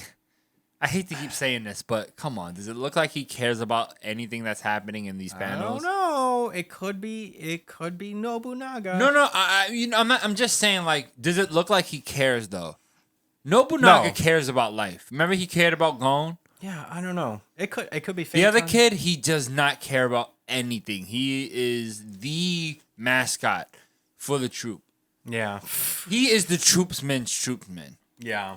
Of not caring, it doesn't matter, I'm better than you. There's no one in this world that can stop him. Phaeton and Finks are a duo. They're like always together. So Yeah, I it don't makes know. sense for that to be. Yeah, but Phaeton's significantly Phaeton. younger than them, no? Yo, look how Phaeton looked, though. I don't Look know. at him. I don't think they ever said. He's a little boy. Yeah, so that could be him. No, he's just short. Yeah, but if they're all little Maybe he's kids just short. at that time, then Not how all is- of them are little kids. Nobunaga looks like he would be a kid. They're all kids. I don't think that's Nobunaga's that much younger than the other guy? Yeah, I don't think Nobunaga showed up in this chapter. We'll have to see. He looks too timid in the face. One of us will be right next week. And it'll be me. Pluto. Anyway, so Mystery Man and Finks show up. Finks is like, hey, got something good, Crollo? We're nicer than Uvo. Hand it over. We'll promise we'll give it back to you later. Man, Finks looked terrifying back in the day. And he just yoinks the tape and runs off on his weird motorcycle thing. We then get to Crollo arriving at this big house in the middle of Meteor City. And he's basically arrived there for some reason. This is like some kind of sanctuary of some sort. Oh, there's a reason. There's a bunch of text. There's got to be a reason in there somewhere. Yeah, they explained that people born in Meteor City don't have certificates of social identity to prove their existence. There were reprobates who twisted that fact to mean these people who don't exist don't count as human, and therefore it was not a crime to hunt them. So apparently at some point, Meteor City allied with the Mafia, exchanging personnel for a guarantee of safety. So basically, the Mafia looks after this place. Subsequent to their ties with the Mafia growing, stronger Nen abilities began to manifest within the Elders, giving rise to a pledge that eventually became the Law of Retribution. Only life can compensate for a life. We'll accept anything you leave here, but don't ever take anything away from us. So, yeah. That's the girl with the nose. Oh, yeah. Well Didn't she die? Getting ahead of ourselves, but yes. How'd she die? Oh yeah, she died because Kurapika. Kurapika made her a condition that if she told the rest of the troop anything about Kurapika, that she would die. Oh, and she was like, "I'll take that L, no problem." Yeah, she said, "I'll take that L, no problem." Why is the Phantom Troop filled with real niggas, yo? All of them. Well, they're the main characters of the series, yo. Anyway, speaking of that, Crollo pulls up to this weird classroom where a young Pakunoda is. And honestly, when I first saw this, I was like, "Oh, Paku." She looks so like innocent, not fucking ugly. She looks so happy. Yeah, she looks like a foot in the future. You need to stop, dude. You don't speak ill of the dead. So anyway, they're just chilling at this church. And Crollo decides to share with the tape that he got. Apparently, I forgot to mention this, but like when he gave Sphinx the tape, he was actually keeping a real tape. You know, he I guess swapped out the tapes so that Sphinx would take the wrong one, but he got the real one. Is Learning Gelman Volume 20, and basically, we get a little scene of I guess these elders in Meteor City talking about how fucking cool Crollo is. And that he should the elders should meet him, and he's like, it would be wonderful if he could help us solve the various plagues across the city. But he's really just sitting down watching Power Rangers with Pakunoda, and it's a cute moment. These they're called the Power Cleaners in this universe, the mighty sweeping Power Cleaners. Rip Tommy, honestly. In any case, they're just watching it, and he's like, let's invite everybody over to watch it. And he's like, well, we don't really understand what they're saying, but, you know, Crollo brings up the idea. So, if we want everybody else to watch it, I have a favor to ask. You want to make a dub? And thus, the Power Cleaners Abridged series was born. That's lit. Basically, the idea is to get all the kids together and make a dub for this series. It's very cute, I guess. Very wholesome, and the kids get to pick their roles and in this kid dub of Mighty Morphin Power Cleaners. We get a little weird silent moment where there's this black van and there's these people inside with bags over their heads. I bet one of them is Hisoka. I don't know why I said that, but I just had a fucking weird urge to be like. I mean, he joins the Phantom Troop at some point. Yeah. So yeah, I don't know if they leave people or they take people. I don't really know, but they drive away, and it looks like the kids are getting started on their English dub. Sub is better of Power Cleaners, and that's where the chapter ends. Weirdly enough, that was Hunter x Hunter chapter 395. Josh, what did you think about this chapter? This came out of nowhere, man. I mean, we had Nobunaga being super cool, cutting rectangles, and then we got transported to the past in Meteor City. So I didn't know how to feel. This whole time, reading it on my own, I had no idea that any of these extra characters were troop members. Really? Yeah. Yeah. I'll be honest. That's Franklin. It's Crollo. That's Sean. I only knew that was Crollo, I think, because they said their name. Yeah, they mentioned that this was Uvogin. I don't know who that is. Uvogin was the first one that Kurapika. I don't remember. It's any the of big their guy. Names. I don't remember any of their names. I know who he is now. But as soon as you said it, I was like, oh yeah, Frankenstein. That's what he looks like, Frankenstein. He has nail in his head, doesn't he? Not now, but eventually. Yeah. No, he has stitches and a weird gauge. Yeah, in his head, right? And he has guns for fingers. Ooh. Oh yeah, that's his thing. Where's the vacuum girl? She's the best. Oh, she's not there. She's not here yet either. But she is the best, isn't she? I guess so, yeah. She can't be beat either. I don't know if she can be beat. She can't be beat. Yeah, so again, that's why I love redoing these series with you guys, rereading them, because I learn a lot. So, yeah, this was a nice, cute, little, well-rounded backstory that I don't have much more to say about. Brian, what did you think? This is my RGC. Oh, it's also mine. So, Hey. and it's also. What? Well, I'll let it finish. But this is also the audience voted really good chapter of the week. So congratulations, Hunter x Hunter. You won one. This is the first time it's won since it came back. It's okay. You made your decision already. What happened? Yeah, Hunter x Hunter. What did I miss in this chapter? Hunter x Hunter won by 57% of the vote. Meaning it probably was tied up until this. So. Oh my god. Hunter. You got what? Is it because it was Krollo's backstory? Yeah, No, it's because it's probably. the Phantom Troop. Oh, You're right. forget. It's like Krollo, but times 8. I feel like you can't decide whether you're like bitter about it or not. I'm not bitter about it. Yeah, it sounds like you are. Because that was a big reaction. I mean, it's funny. All right, I'm not bitter about the Phantom Troop. I'm bitter about people who are so hype about Oh, them. God, here we go. Yeah, I ain't shit. Because they're such a good group. Honestly, it's... They are, but I'm annoyed that other people like Josh, it too. you spent this entire chapter praising them, and then you're like, other people like them? Bleh. Yeah, that's just how it works. All right. Anyway. You know why I chose the Grass Starter in the newest Pokemon game? Because nobody else would. Everybody wanted the Fire and Water type. Brian, continue with your thoughts.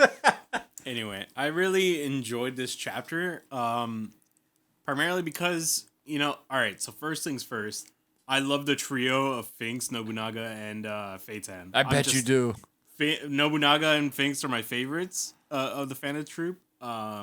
Aside from Krollo. Yeah, Krollo's like 3 for me, I guess. I guess. But it's cool to see those 3 together. I also am a big Nobunaga fan. And Is it because you don't really know what his ability is, but what you do know is that he's cool? We don't know his ability, but he also, the way that he carries himself is like very interesting. It's very unique to the group. Because he kind of operates in his own world, kind of similar to Krollo, really, where they both operate by their own logic, like essentially, where everybody else kind of works together. Him and Krollo kind of can operate on their own. So I think that's part of why I'm really interested in what Nobunaga is about, because he has so much mystery about him. But anyway, what really brought this chapter around for me was the whole Meteor City backstory, because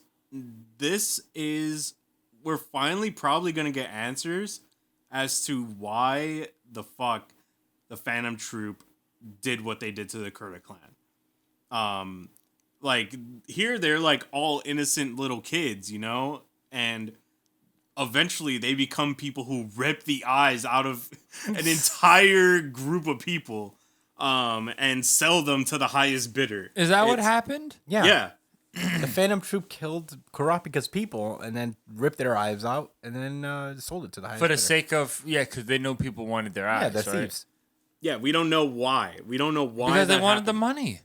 Because they needed the money. But we don't know why they became this way, and They live in trash. and everything that we see from the Phantom Troop now doesn't necessarily line up with that brutal of a fucking I get what attack, you're saying. Maybe Like, this clan was more insidious than I mean, what would Kurapika know? I don't. How old Listen. was he when this clan died? Was he like Sasuke? pretty young. He was young. He was was around around. Sasuke age, yeah. Younger But than the he Sasuke? survived the Phantom Troop. He survived that attack because he went to become a hunter. Though I think that's what No, happened. he left because he was like, he became a hunter so he could find the eyes. But in chapter 0, he got sent away It's a chapter for 0? something. Yeah, there's a chapter 0 that covers. Yeah, the but I don't Kurta think it was clan the hunter thing because massacre. he left to become a hunter because of the eye thing. He already knew that like he already had that edge to Yeah. him. I think something From the ship, from the boat, bro. He already had the edge. I don't recall exactly what happened, but before in chapter 0, I think he got sent away by some. Actually, there's a girl that appears in this chapter that was in chapter 0. That shows up here, and I'm not sure 100% sure about the context behind all like everything that happened with chapter 0 and all that, but this does tie the Phantom Troop, or that girl alone ties the Phantom Troop to the Kurta clan massacre. So there's that. And I'm really curious to see what comes up with this stuff, because they have to thread a really fine line here. With everything going on with like, do we end up hating the Phantom Troop after this backstory? Do we end up liking them, but then also being like, all right, so Kurapika's pissed off because his asshole family died?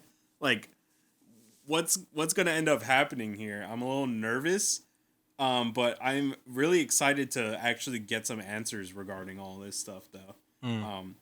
So I'm super excited to see more of the Phantom Troop. I love these guys. I miss the Kurta clan. Yeah. I mean, I'm in the same boat. I didn't know that we would get this right now, and when we started getting it, I was like, oh God. Oh God, it's happening.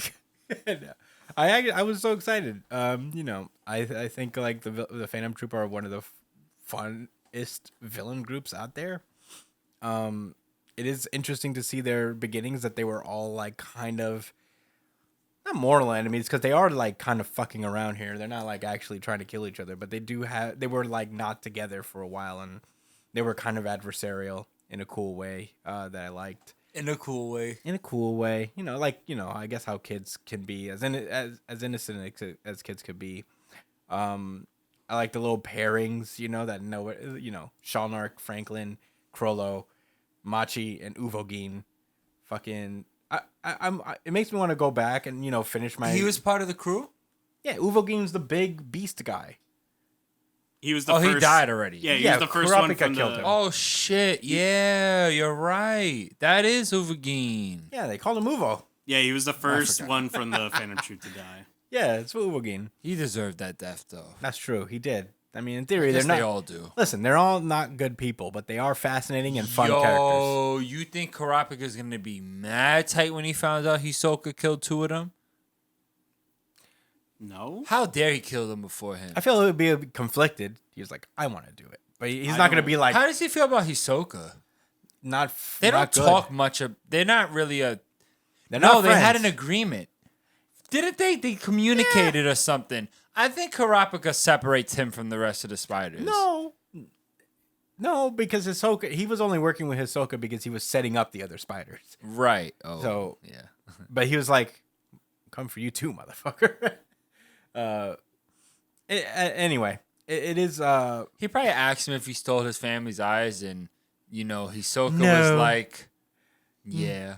Even if whether he did or didn't, was like, if I say yes, will you want to fight me later?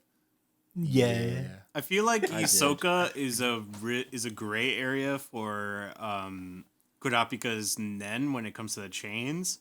Just because he's not a spider anymore, but he was a spider, so would the chains still work on him? Yeah. I don't know. That's a good question. I feel like it wouldn't work on him because he's technically not a spider anymore. Emperor Dolphin.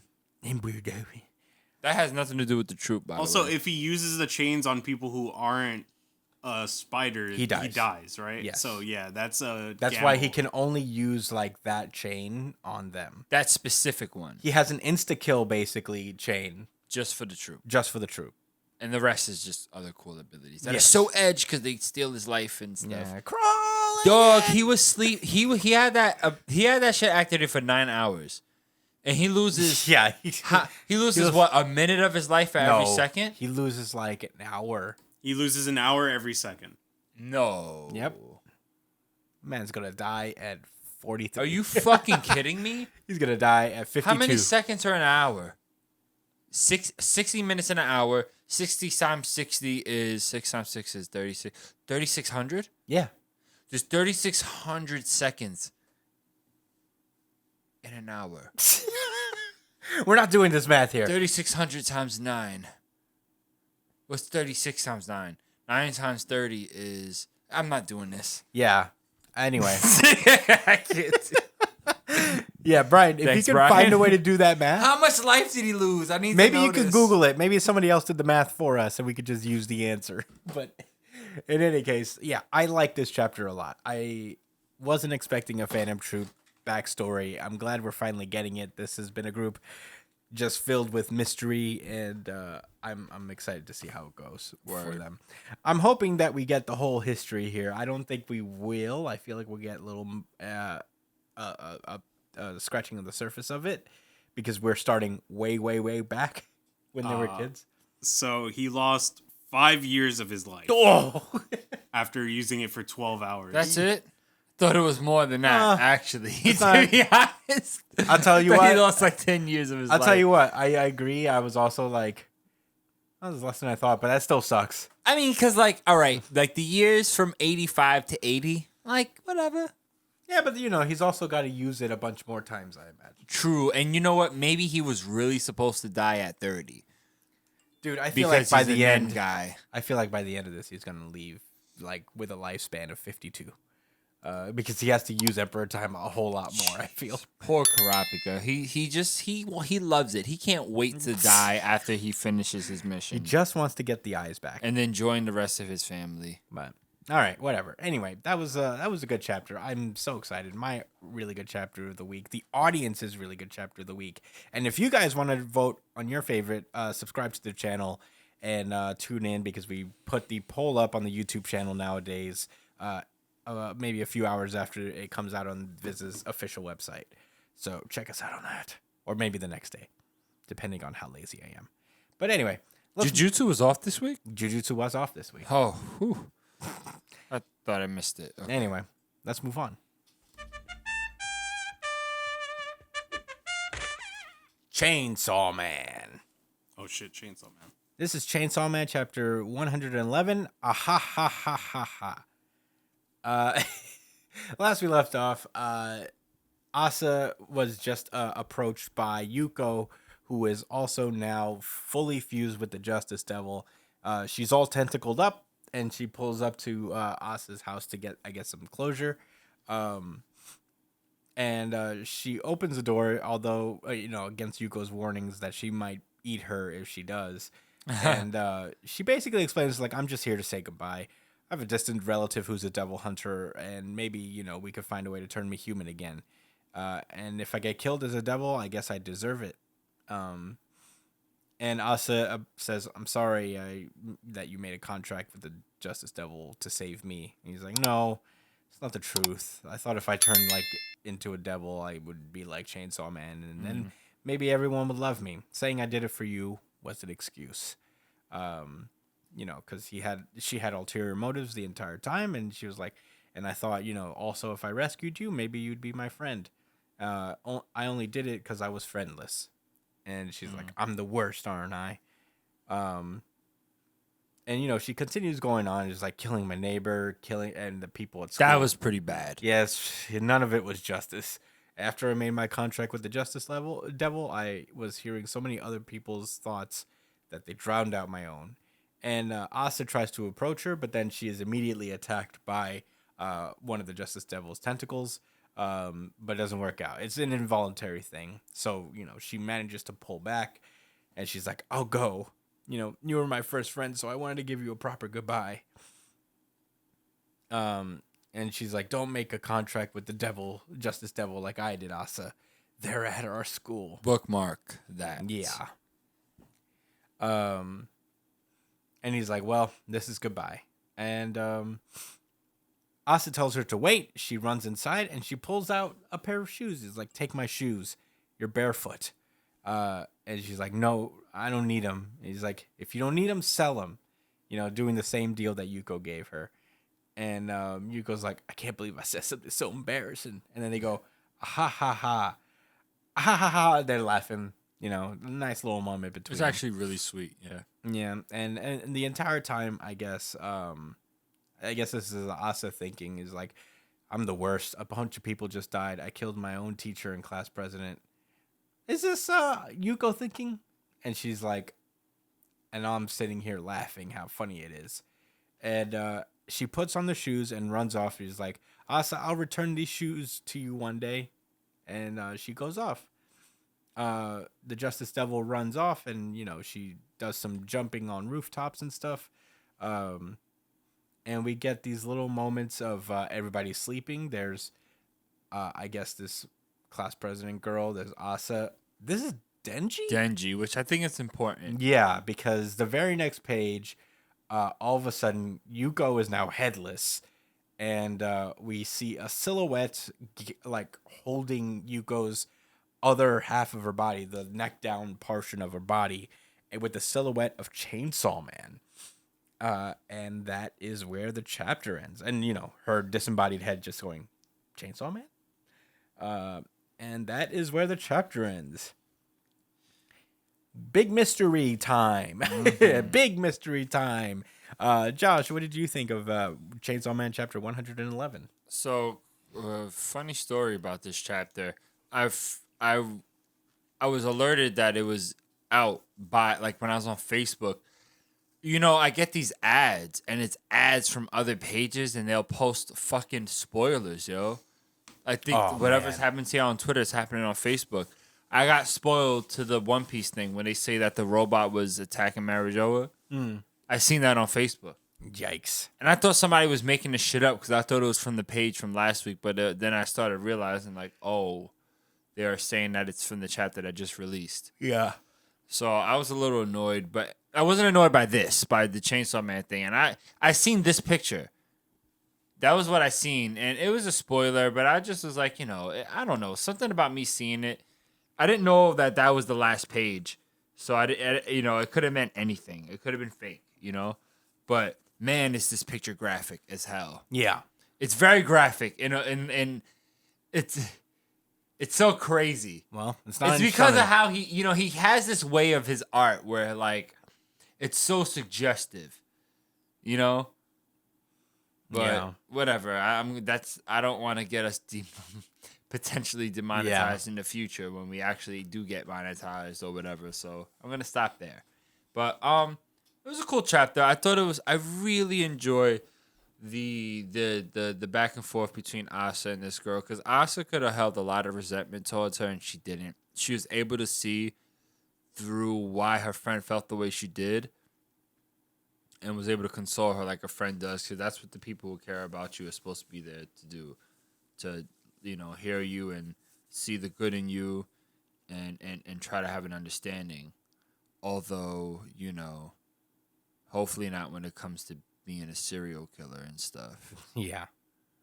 But, it's Chainsaw Man, so I guess that's just a minor thing in the grand scheme of things. Yeah. There was a moment that Yeah. I wanted to bookmark. Yes, I know where it is. This guy. She says, don't make a contract with the Justice Devil like I did, Asa. They're at our school. So I'm glad she said this, because I remember that the first girl was the Justice Devil, right? And I'm like, wait, we getting the Justice Devil again? And now she's solidified it, like, no, this is a thing going on. So it's interesting. It's like, all right, there are... And I think that's what that girl was that looked like Makima. Yeah. I think she was the, like... Agent Zero, like the Justice primary Devil. Justice Devil that's been affecting all these different kids. Yeah. So interesting. And no, I don't think that was Denji at the end. No. I think that's why they showed him sleeping. That's called, what is that called? A red herring. No. Well, when they show context clues, there's another word for it. Misdirect. I don't know. What I'm trying to say is that they're rewarding us. There's a reason he showed Denji sleeping. Yes. It's not just for no reason. To throw off suspicion that it could be Denji. Or to confirm that it's not, right? It's there's a point to that, and why they showed it as a silhouette, her saying Chainsaw Man, ... question mark. Interesting stuff. Maybe it's Puccina on his own. I'm joking. I don't think it's that actually at all. I think it's someone copying Chainsaw Man. Yeah. Brian, what did you think about the chapter? I have an idea. Of who it might be. Brian's first Chainsaw Man theory. This I just thought about right now, okay? So you remember when Denji, I forget who Denji was fighting, but it was towards the end when he was like in that Omega Chainsaw Man mode, and he like ripped out his heart and threw it. Oh, that shit was so crazy. Oh yeah. And then he became another regenerated. Chainsaw Man. Yeah. I think the other Chainsaw Man is the one that's here. Oh, That would be wow. insane. Yeah, The one would that be died in space? Yeah, I think that's it is Denji, just Denji without a heart. cool. Wow, That'd be cool. that's a pretty good one. I have no fucking idea. I have no idea who it could be, but I feel like it could be either a Chainsaw Man impersonator or that Chainsaw Man. Yeah. All right. Were those all your thoughts? Yeah, that's all my thoughts. I don't have much else to say about this chapter aside from that, just because it felt very short. Yeah, a lot of Chainsaw Man chapters feel that way, to be honest. But I do want to say this though: the Chainsaw Man anime is fucking amazing and incredible. You guys need to fucking Amazing. watch Where do you watch it incredible. on? and incredible. Crunchyroll. Yeah. I've seen it. I've seen a couple episodes of it. It is pretty good. The newest episode that came out last week was I want to see that Reze fight animated, dude. Yes. so good. It just the pacing, the way it's animated, the way it's written, it's just all so good. Chainsaw Man is easily one of the best anime I've watched in a while. So I'd say you guys should check it out ASAP. Yeah. Yeah, I've seen a couple shall. episodes. It's great. But in any case, yeah, I don't know. I also don't have much to add. I really love this little like parallel thing they did with Asa and what's her face and Yuko, the shoe thing. Very cute moment. I appreciated that a lot. Thought it was adorable, even though they're both kind of murderers. There is a little thing I'd like to call out. This little Denji part. Who's that? The little Makima reincarnate. Is it? I think so. Maybe. I think that's what it's supposed to be. It's a little girl with black hair. That's her now. Maybe. I think it's an interesting detail. A nice little attention to detail there. But yeah, I can't even begin to fucking theorize who the fuck this could be. I really like that heart devil theory. That like the heart Chainsaw Man clone thing that came down from the sky. I think that would be pretty sick. I have no idea what it could be though. I'm excited to see that either confirmed or denied. But I will say the shading here is really cool too. I really like this picture. It was well done. He's really good with that. Oh, I get Justice Devil because it's covering her eyes. It's blindfolded like Lady Justice is blind. I see. Yeah, so good. He's a really good artist. Fujimoto is. He just knows how to use shade pretty well. But that's He sure does, yeah. Yeah, but that's my contribution to this discussion. I don't really have much else to say about Chainsaw The Man. shading is nice. The shading is nice, and I do not know who this Chainsaw Man copycat is. Spy Family. Spy Family. So cool. Anyway, It probably is good. I saw a couple episodes. You said it was really good. I didn't say it was really good. Thank God. I said it was good. I enjoyed. Boruto. Brian, do the thing. That bitch from Tokyo.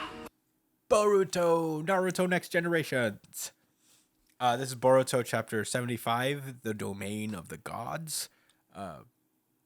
So last we left off, Ada arrived to Konoha, and thus the dorm that she's going to be staying with Boruto and Kawaki. Her and Daemon are going to room there with them, and Boruto and Kawaki, immune to her weird charms, are going to keep an eye on her. We get a 2-page basically primer, a reminder of everything that Ada and Daemon are respectively capable of. We all know, that weird enchantment jutsu that she does that only affects people who aren't Otsutsuki or direct family members. And of course, Daemon's reflection jutsu that allows him to reflect any attack and or even will to kill him is an intent to kill feeling is redirected onto people. And this is all told from the point of view of Amato. We then get some lore. These powers are more like these specific abilities are more remnants. Like Naruto asks him especially, like, how do you craft these abilities in people, these godlike abilities? It's like, well, I didn't make them, I couldn't even do that. I'm not a god. Really, their abilities were brought about by a god, though. Someone who actually evolved into a godlike being. Otsutsuki Shibai. Shibai. And he's like, Otsutsuki Shibai? And he's like, who is this guy? Where are they? And he's like, don't worry, he dead. But and he is your Lord and Savior, Beast Dubs. Yeah, he's Ninja Jesus. He's like, do you remember what I told you about how chakra fruit transforms forms from absorbing all life on the planet and stuff and make it into a colossal energy and genetic information? And the Otsutsuki are a species that evolves through devouring those fruits. Well, by repeatedly undergoing karmic resurrection, Shibai cheated death, devoured many fruit over several millennia, and became a god. And everybody's like, damn. Wow. Sounds like God to me. Whoa. Is this guy still around, or no? He dead. Do we have to worry about him? No, he dead. Right. So Naruto is just like, okay, so setting aside possible godhood, as if you could, it's like, so you're saying these powers, these cheat-like powers of Ada and Daemon are basically originally abilities that Shibai possessed. And he's like, yep. That's right. And that's right. I transplanted his DNA into them, and that's how we got them. Shikamaru's like, is this shit true? Katasuke? And Katasuke, the scientist guy, is like, yeah, it would be really hard, and the technology, we don't have that technology, but we've seen it. We've seen technology be able to do some crazy shit, like create airships and stuff. So, it's possible. And he's Amato continues to explain that Shibai's various abilities were quite incredible, and it said that he was able to do it without weaving hand signs. So when's the last time? No one who, yeah. When's the last time anybody's weaved a hand sign? Everybody's on Shiba's level now. Yeah, everybody's been on Shibai's level. But basically, it's like he generated storms with the wave of his hand and called forth thunderbolts with an angry roar. Given the name Shinjutsu. Such godlike abilities were neither ninjutsu nor sage arts. They're just divine miracles, basically. Basically, he continues to explain. In addition to Ada and Daemon's abilities, Code's claw marks are also Shinjutsu, as are the Sukuna Hikona, and the Daikoku Ten that Kawaki inherited from Ishiki. So I guess like the body morphing thing. Yeah, I guess like the increase the size and decrease the size of things and all that stuff. And also the immortality art that enables resurrection, karma, is also a Shinjutsu. Oh my god. And then this is when the question comes. It's like, with all due respect, are you saying our ninjutsu are nothing more than pale imitations of Shinjutsu? Yeah, correct. Did I offend you? I am simply stating a fact. And I'm like, all right, cool. I don't think that really changes anything. Yeah. You can still be proud of your jutsu. Yeah, I still think that possession is cool. Yeah. It's a cool jutsu, dude. A regular normal jutsu. Yeah, they're pretty lit. Yeah, they're pretty cool. I mean, you're not gods or nothing, but Yeah. Yeah, you could breathe fire, but are you a god? No. Anyway. So, he explains, like, why is he dead then if he's so fucking strong? And he's like, I don't know. I wasn't there.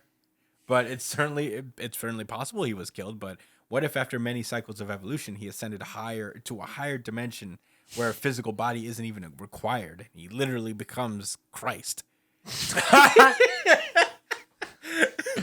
Right. What if? What if he is just the Judeo-Christian God? And Shikamaru's like, man, I guess so. I My mean, scientific brain yeah. won't allow me to 100% prescribe to that. Sorry, I'm an atheist. Sorry, I'm an atheist. I don't really believe in a man in the sky.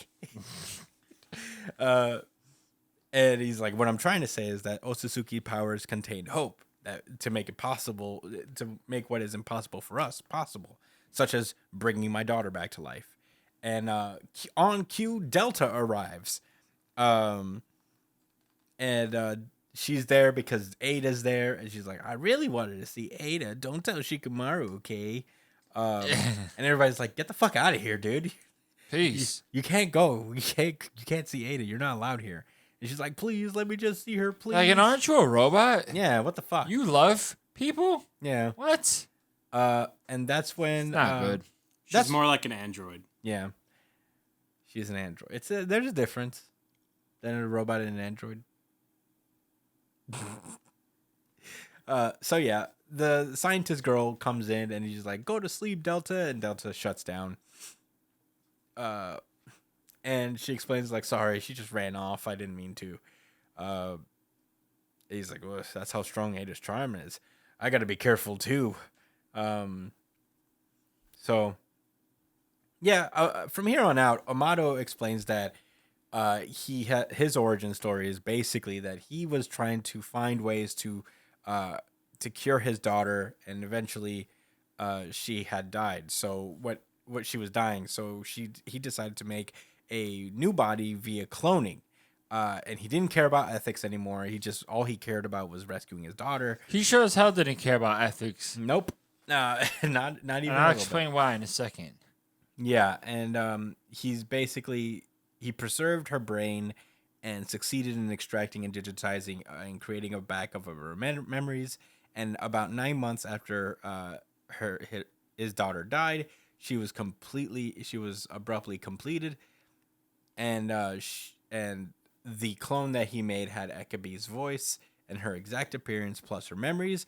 But she was a total stranger, and it was revealed to be Delta this whole time. It's not Ada. We were wrong. Yeah, we were wrong. All the way off. Yeah, I was surprised about that. Yeah, Delta is his daughter. I feel like he did that just to be an asshole, but Yeah, whatever. just to be mean to us. Just to be like, you were wrong. Not just everyone knew it was Ada. Yeah. It is Ada still. But Yeah, you know what? It he is changed Ada. his mind. No, he changed his mind. He was like, You said no. my big secret's out? Oh, All right, Delta. shit. Yeah, right. How about that? How about that, you Did you guys see fucking that asshole? happen? Huh? See that coming? I bet you guys didn't. Like that, assholes? Suck on that, assholes. No, but the lack of ethics in making his daughter come out in this fucking dress. Like, what's it?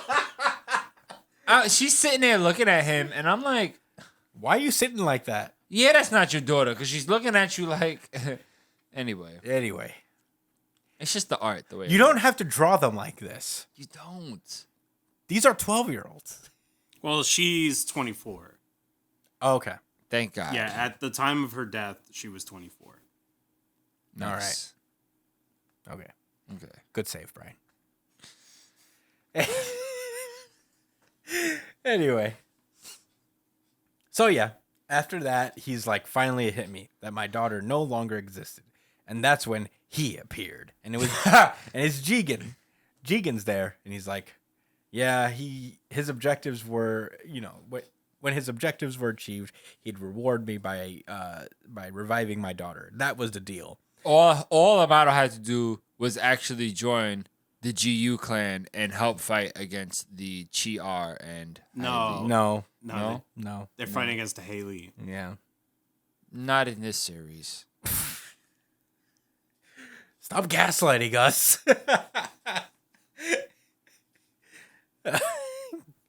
It's because his name. Yeah. That's Amato? no. Oh, Jigen? Yes. 'Cause it's Jigen. G-U? Yes. But it says X-I. Yeah, I know.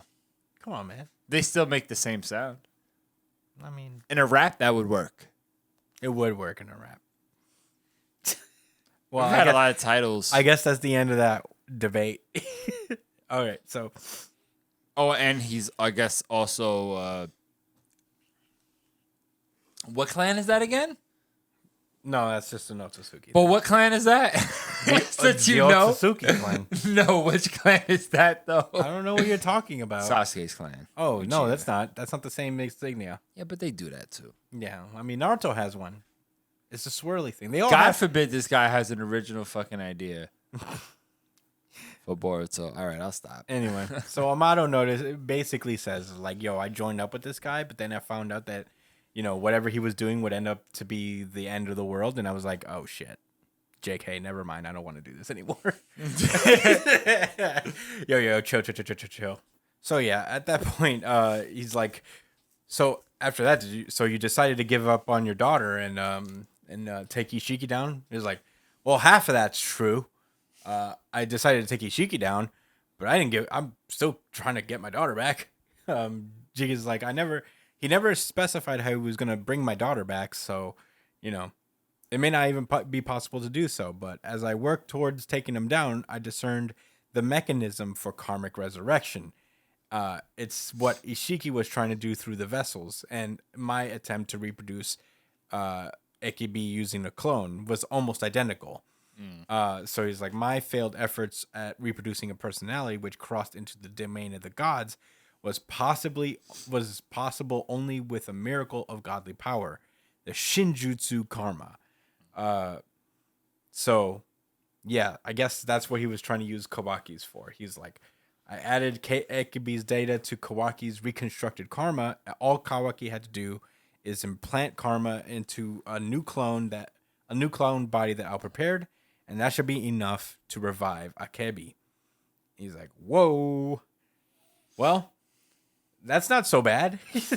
Nah, that's not bad at all. That's not terrible. Delta's an interesting case, but we'll get into that later. Yeah. And Shikamaru's like, Ada, is that true? And basically he has Ada go back in time using her eyes and be like, yeah, it is, it's kind of true. He's not lying really. Oh wait, actually, she's like cycling through still. And we cut back to Boruto, who's like hearing voices in his head. It's obviously Momoshiki. And or Randy Orton. No, it could be Randy Orton. They talk to me. He's like, a new effect apparently arose from having supplemented some of your damaged flesh with my data. It seems our thoughts are crossing over. He's like, whoa, this is a mind transfer jutsu. This is Momoshiki's thoughts. They're just in my head now. He's like, fuck. We're sharing a brain, and I hate it because that must be so annoying. You're a petty human, and now everything you think is gonna be what I think, and everything I think is gonna be what you think, and that sucks. And he's like, Momoshiki's like, what Amato just said. There's something off about it. He's like, whoa, you don't trust him either? Well, then again, that whole part about gods and Shibai was factual, weird. And he's like, yeah, sorry, no, the Shibai, that's true. My bad. No, that's true. He was an Otsutsuki. And he is your Lord and Savior. Yeah, and he is your Lord and Savior, and Jesus. so ours as well. Yeah, and us. And us. That, by extension. He's like, who Amato correctly guessed is no longer in this dimension. And he just so happened to be correct about that one. Yeah. And he's like, same with Shinjutsu. I've observed this plane for a long time. And I have an intimate understanding of the extent of all, understanding of all extant Shinjutsu. He's like, so you're saying he's lying about his daughter? It's like, I don't know. I have no knowledge of that. But Ada's ability, that is what's bothering me. He said Amato asserted that Ada's abilities are Shinjutsu, and her Senringan surely is, but her love charm power is not. And he's like, I know, as I said, I know all Shinjutsu, but I've never heard of that kind of ability. So it is possible that Amato is lying. And he's like, wait, why would he need to lie about that? He's like, indeed. That's what raises the question. Right. But yeah, Ada confirms that Amato's daughter did exist, and she died when she was 24. So, all those events are true. So it all checks out. And he's like, "Are you happy now? You got your answers. You didn't trust me?" And Shikamaru's like, "You tried to attack our village a bunch of times. I have no regrets." That just happened a few chapters ago, bro. Bro, why are you acting brand new? Why are you acting like you didn't do some shady shit to us? And he's like, "What about our situation? How long are we gonna chill? Yeah, how long are we gonna be fucking linked together?" He's like, "It's not like I want to be here either. Our thoughts are leaking into each other." Like, little boy, I have no fucking idea. I don't fucking care. This is a new experience for me too. And then in that moment, all of a sudden, Boruto starts getting these little visions and of people looking for folks. It's dead of night. Ninjas are everywhere. Shikadai and his squad are like, this ain't what a friend does. You hear? Oh, God, if I was 12 years old right now, I would have been going crazy. Bro. Yeah, to be honest. And I mean that not ironically in the least. Yeah. We do hear shouting of Mitsuki. He's like, we found Mitsuki. And we get an image of Mitsuki in this weird form. Is this his like sage? It's Yes, a sage it is. form. Okay, yeah, he's in his weird sage form. We see Kawaki in his like karma form, and we cut back to reality. And he has horns on his head. Pretty Yeah, he has his horns. cool. And Boruto's like, "Whoa, what was that?" Momoshiki looks down like, and that's where the chapter ends. As Ada notices that Boruto's going through something, I think she's seeing something with her Senringan as well. But yeah, that was Boruto chapter 75. Josh, what did you think about this chapter? I like this chapter. Even though it was 41 fucking pages long. Yeah, I did my best to. No, you sure annotate did. it. You made it seem way shorter than that. I don't have too many thoughts. I already kind of mentioned a few things that was interesting to me. This this peep into the future situation. We already know Boruto and this kid is gonna fight for some reason, So either Kawaki did something bad or Boruto did, whatever. I think that's not gonna be in the near future. Maybe it is. Who knows? Maybe this doesn't have much because they still look kind of young. And that vision we seen at the very beginning of the series was clearly older, right? Yeah, At least teens. they're teens now. Late teens. Yeah. Yeah, I don't know. I could look for more things to talk about, but honestly, I can't remember anything that stands out too much. How about you, Brian? Well, unfortunately, I have a few things to say about this chapter. I actually really enjoyed this chapter. I know I read it today actually here in this room, and while I was reading it, I was like, "What the fuck? What the fuck? What the fuck?" This chapter puts a lot, like it changes. It doesn't change a lot, but it adds a lot more context to chakra and ninjutsu as a whole.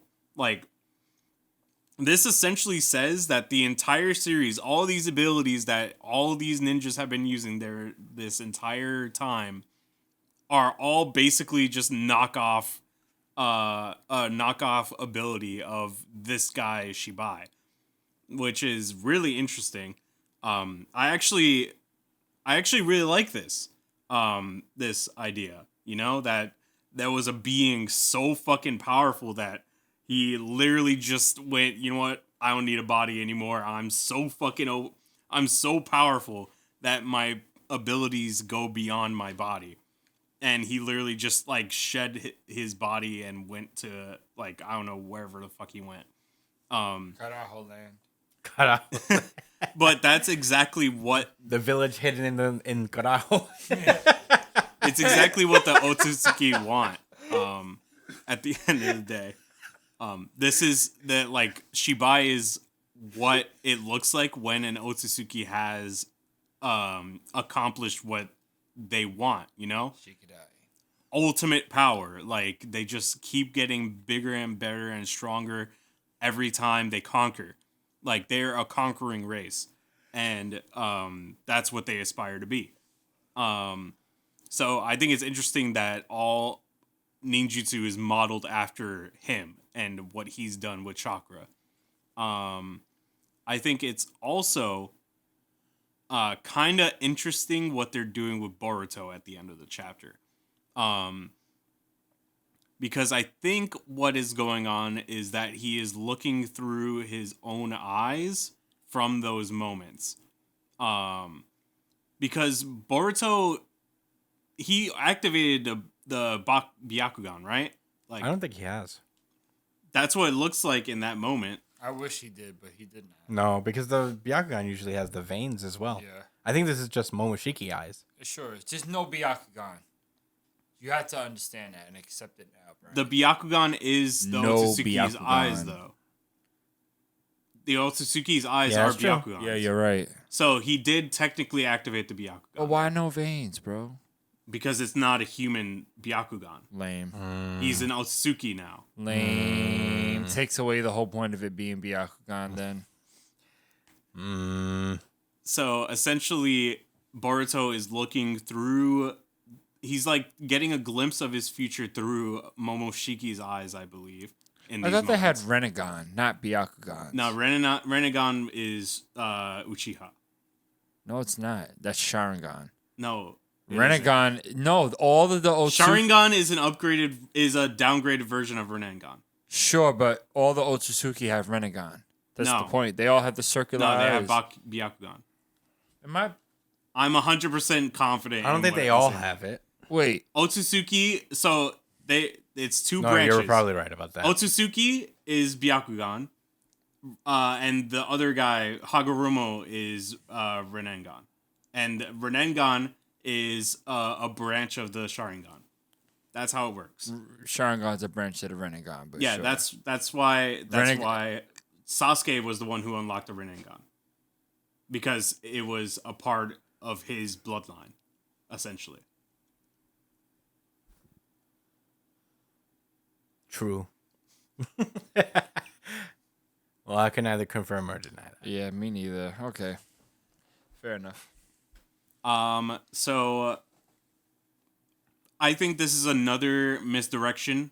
I do thoroughly believe that maybe Boruto is truly going to follow the footsteps of Sasuke in the fact that he's going to be the antagonist or the betrayer of the series. And Kawaki is the real hero of the series.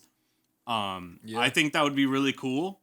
I still think I stand by it. I think that would be a really fucking awesome idea to kind of flip the series on its head and kind of have Naruto and Sasuke kind of switch places in a sense. I'm really looking forward to how this series plays out. I'm a big fan of what this guy has been doing with Boruto. It's Kishimoto. He's writing it again.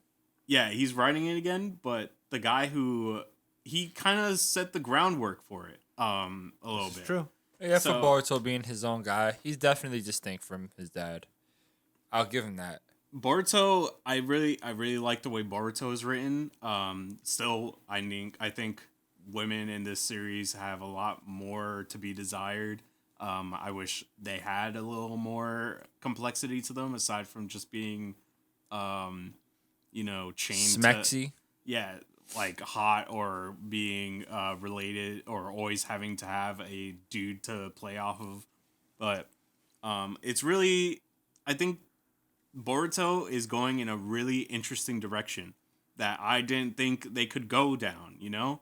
When the series first started, I did not know what more they could do, and they found a way to do more and then some, you know? And add more to the series and into the lore and the history and actually flesh out on things. Because now the Kaguya thing in the end of Naruto doesn't seem like it's that outrageous anymore. Now, if I go back and read it, I could be like, okay, now I have a better understanding of what's going on with this with Kaguya, like her race and the Otsutsuki. Now I can actually probably enjoy that twist a little bit more.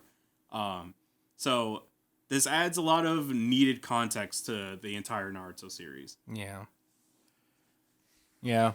I don't have much else to add as well. I think those are all good takes as well, but I gotta say this. Delta is probably the most attractive female character in the series. I agree. only because I just had to say that, like, only because she's the only person it's okay to say that about, basically. At this I guess point. so. But no, that picture there was like, damn. It made me think like, all right, this artist Dovey loves. He's very good at drawing crossed legs, crossed bare legs. No, look at Ada in the beginning of the chapter. He is good at drawing crossed legs. Yeah, that's his thing. Yeah, That's his bread and butter right there. That's how he made it in his industry. yeah, crossed legs. You know. Well, yeah, I enjoyed the little bits of lore. I mean, you could make the easy thing of just like, oh, cool, that power system you were developing forever is fucking trash. Is that what you're saying? But, I think it is actually kind of interesting. And, it's a natural build off of what Boruto was about, It's just continuing this weird thing that started with Kaguya and, branching out into something more legitimate than just like some random thing that happened at the end of Naruto. So, right. I appreciate that much at least. But I don't have really much else to say about Boruto. I thought it was a good chapter, and I really enjoyed reading Amato's origin. I think he's always been just kind of an interesting character in my eyes, and I'm glad that his origin hasn't really soured that all that much. Yeah. If he is lying, I think that would be interesting. Because it would be a continuing of don't trust Amato. So Never trust Amato. Never trust Amato. So, there's that. But anyway, not to keep this going longer than it has to. That was Boruto. Let's move on. Undead Unluck. What a cool cover page. Yeah, I feel like they're doing this because the anime is currently in the making. So maybe this is supposed to be the voice actors doing the voice acting. All right. Like a nice little thing. So congratulations to Undead Unluck. I'm excited to see your anime.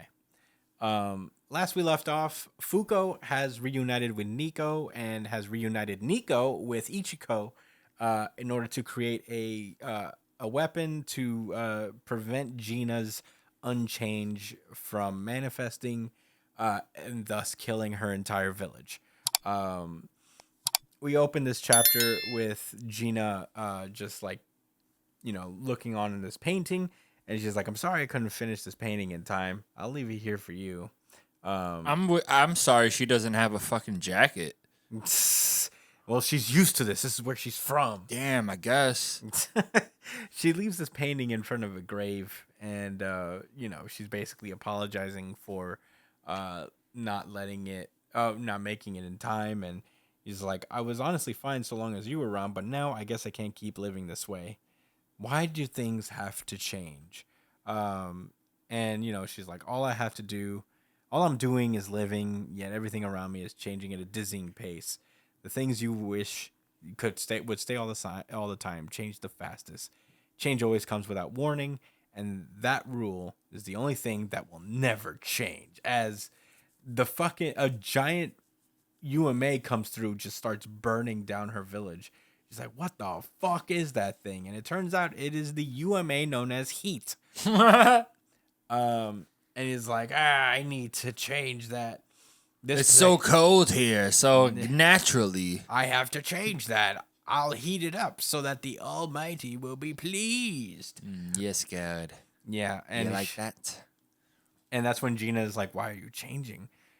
What? You need to stop changing my world. And she's about to activate her negation, but just in time, Nico and Fuko pull up, and Nico does this cool cube thing, and keeps just basically traps Gina before she can activate her unchange.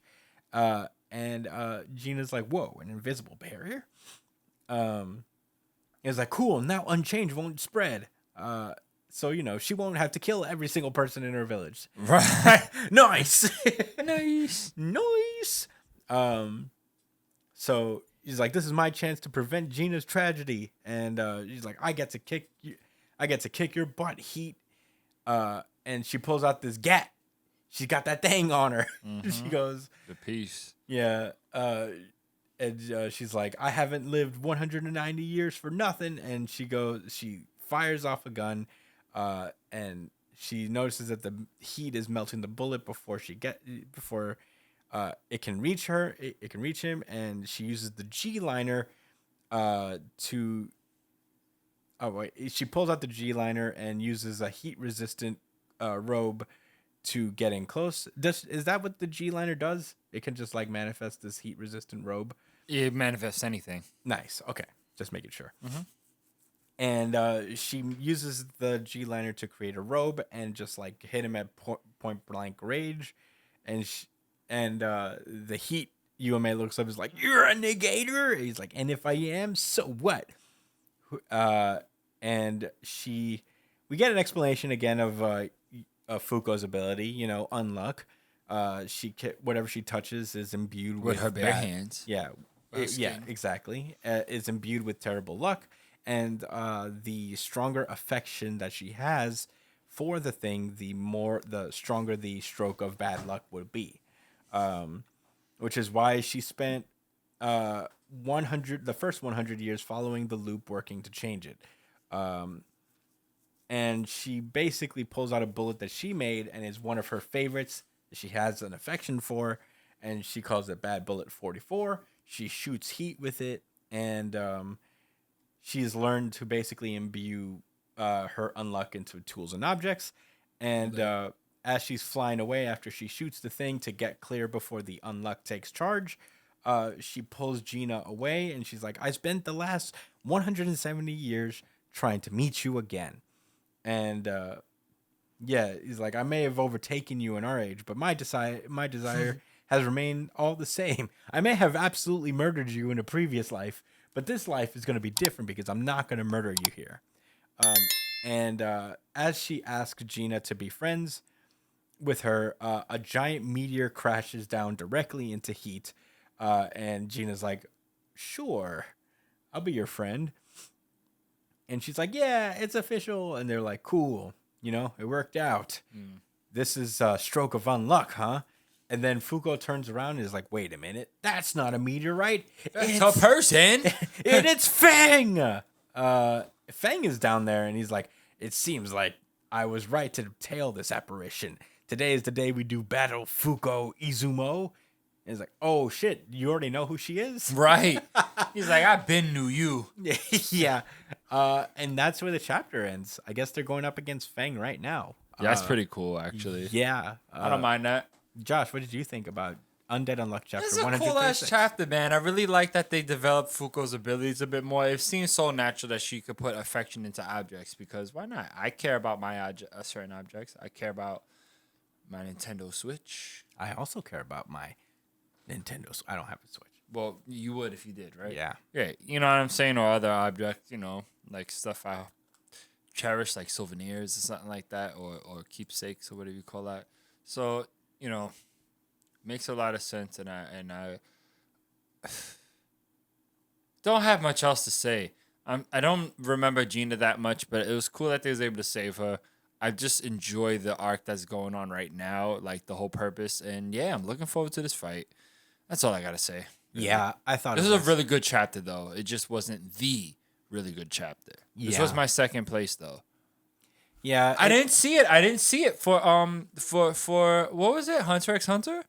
I didn't see it, man. What was it? The Chrollo flashback? Yeah. I liked it. I like the Phantom Troop. I'm not stands of them. I'm standing. I guess it's because I knew everyone already liked them, and I have issues with that. So that's probably what it was. The thing about the Phantom Troop is that they're very uniquely written for a group of villains. I suppose. They're what the Akatsuki kind of wish they were. Like their group, they're strongly knit the together. Akatsuki were actually serious and understood that there were actual issues outside of their own. Like they knew they wasn't invincible. But the thing about the Akatsuki is that they didn't have, like, it kind of fell apart You know, like they weren't consistent. They weren't consistent in the way they were written. Like they didn't feel like a group. They just felt like guys who were working together. You know? Oh, well, that's what they were. Yeah, that was the point. They hated each other too. Yeah, they didn't really Some like of them each didn't other. even like each other. Yeah. They just kind of like formed together under a common thing, but they weren't like they all worked together on this one common goal, but they also had their individual things that they were trying to achieve. A lot of them. I agree with what you're saying, though. I understand. If anything, they're more like the League of Villains than. There you go. That's what they really are. That's a better. And that's what the League of Villains wishes they were. Yeah. That's what I'll agree with that. How is the Phantom Troop more developed? Yeah. I don't know. Anyway, Undead Unluck. I also really like this chapter a lot. I thought it was really cool. It is cool to continue to see Fuko's like advancing character development here and her embracing of her negation. Right. This thing that caused her so much pain, and it was like shown over the course of the series, her getting more comfortable with using it as a weapon and using it as her strength. So I appreciate that a lot. But yeah, it was just another one. These fangs showing up is very exciting.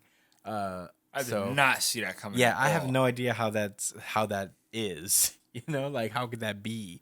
He that probably already knew knows about her? Fuko and was Yeah. like, "I caught your ass finally. Yeah. Fight me now, please." Fight me now, And please. she was like, "Yeah, it's about time." Yep. Yeah. Anyway, but that was Undead Unluck. I don't want to harp on that too much. It was a really good chapter. Not the really good chapter, but a really good chapter. All right. We have questions to close out 200 real fast. Yeah. Nice. Nice drop there, Brian. Brian, you have the questions. I believe I sent them to you. But yeah, we have 3 questions that we're going to try to get to. We were supposed to do them last week, but I literally forgot. So, I just wanted to get through them now. We're going to try to do like 2 or 3, and try to, and you know, do more as we go. But, yeah, let me know when you got them up, Brian, and we can fucking go for it. All right. Who is your favorite villain in anime / manga and why? It's a pretty hard question. The Phantom Truth. No, that's a car outside. All right. Yeah, I don't know. It's got to be a One Piece villain. Teach. Really? Yeah. Teach? Yeah. Really? I guess Teach. It's hard. One singular villain, huh? That's tough. Frieza. Frieza's pretty good. Frieza's one of the best villains out there just because he's so good at being just a piece of shit. Makima's a great villain. She was a great villain. Yeah. Sukuna. Light Yagami. Shigaraki at a certain Light point. Yagami. Light Yagami is one of the great villains for sure. I guess he's kind of fucking stupid to me, but I guess we could save that conversation for another day. Yeah. Scar. No, Oh, if you Scar think doesn't about count. him, if you really critically analyze his thoughts and reasons, he's kind of a fucking asshole. But Yeah, I mean, he is an he's asshole. a villain. No, He's a like, villain. and not in no clever way. Like, it's like, bro, if you did a little bit of fucking research, maybe you could have actually did some good for the world with that power and killed the right people. But But he neither here nor didn't. there. No, he didn't. He decided to just kill people in jail because everyone that gets sent to jail is for sure a criminal that deserves death. Yeah, villain. Yeah, he's a villain. He's a villain. Yeah, but it was stupid. It wasn't thoughtful. You know what I mean? It wasn't like this thought-provoking. Yeah, villains often aren't thoughtful. Well, the best ones are supposed to be thoughtful. I think his whole thing is that everybody who commits a single crime dies. That was his whole thing. Yeah, It could be petty theft, and that would still Except be for him. death for him. except for him. Yeah. Because he's the guy. He's Well, that's the what god. makes him kind of a great villain is that he is a massive hypocrite and a fucking terrible person. And yeah, he's a bad guy. We're not supposed to sympathize with him. Meruem's pretty good villain. Meruem's pretty great. Meruem is Oof. really good. Good one, Brian. Great pull. Damn. Great pull. Meruem might be my favorite. Yeah, that's actually. what I was thinking think he too. Stole. I think it's the fact is the way it ended. It was the way it ended Yeah. because he was ruthless and I was gangster. He ended undefeated as well. He did basically. He didn't lose to nobody really. And you probably was not going to lose to anybody for a very, very, very long time. No, if none he of had these lived. people were seen. None of them. Not even a Phantom Troop. People, I seen it on Google. Would Meruem have defeated the Phantom Troop? Yeah, And probably. it's like absolutely. Except for Nobunaga. Crocodile. Crocodile's a good villain. Crocodile's pretty good. You swaggy. The OG villain. Aegon from Ice Shield 21. Ice Shield. The quarterback? Yeah, dual quarterback, I guess. He was Pain? Yeah. He was a quarterback and a running back, right? Pain's a great villain. Pain's a good villain. He's alright. Pain's a great villain. Zabuza. Yeah, Zabuza's great, honestly. Zabuza's pretty good. Gara was a great villain. What's our criteria for great villain? It's hard. I mean, I think it's a loose criteria. Yeah, I feel like villains just have to accomplish they accomplish a job that fits the story, that fits the narrative, right? Because Meruem and Frieza are two completely different villains, but they're both iconic in their own right, you know? Yeah. A lot of Dragon Ball villains are really good. Cell. Yeah, because they're simple. Boo. If a villain's good, it's someone that's like you can get mad at them easily. That's one aspect. Sure. Not just but with Frieza, But they're it's that he enjoyable. was so easy to hate. Just because it could be on the scale of easy to hate. You love to hate him, Yeah, exactly. That's what it is. hate to love him, But who is the Aizen. best? Who is your favorite, though? Aizen is probably my favorite. That's such a hard I had the question. most joke. I had to give it to Aizen personally. As much bullshit as I've talked about him, it's got to count for something. He's planned everything, and I don't mean It's that. gotta count for something. It's got to, He does live rent free in my head. with the lines. Yeah, I don't know who's my favorite. That's not my favorite. I think it's Meruem. For me. All-time favorite. No, he was really good because he was so smart and he was still learning. Like towards the end, Even his malice. No, before that, we already know. The end was beautiful. Almost brought a tear to my fucking eye. it's bro. just his evolution as a character. Yo, it was the fact that he had this. It was that he didn't have this malice as far as like he wanted to just murder and kill. He wanted to dominate and lead and had this curiosity. It was just. Man, it was just different, yo. He was like a baby, but smart, like a smart baby with all this power. And how he came. No, there was something to be said. baby. No, there was something to be said with Meruem where No, I like, know what you're talking after about. all is said and done, the conclusion he came to was that no, life is precious and is worth upholding. Too bad I had to die in the process of learning. Was that the message there? I want to reread that arc again one of these days and really try to Yeah. tackle it with a certain lens. Meruem's that guy. I won't take that from you. I'll stick with Aizen, Meruem's even great. if it's ironic. Man, I guess I gotta make a definitive call here. You do, actually. That was the question. It feels a little premature to say Blackbeard, but He's really cool. it is premature to say Blackbeard. I'll say that. Even early in the series, sorry to talk over you, but like him talking to Luffy and being inspirational to him and then pulling up on him later, like, yeah, I'm a pirate, bro. That was enough for me to be like, yeah, he's a cool guy. Yeah. In the villain way. Yeah. Shigaraki used to be really cool when he was Shigaraki. He was arguably one of my favorites too. I really liked Shigaraki. I liked how he thought. I liked that he was unapologetically evil.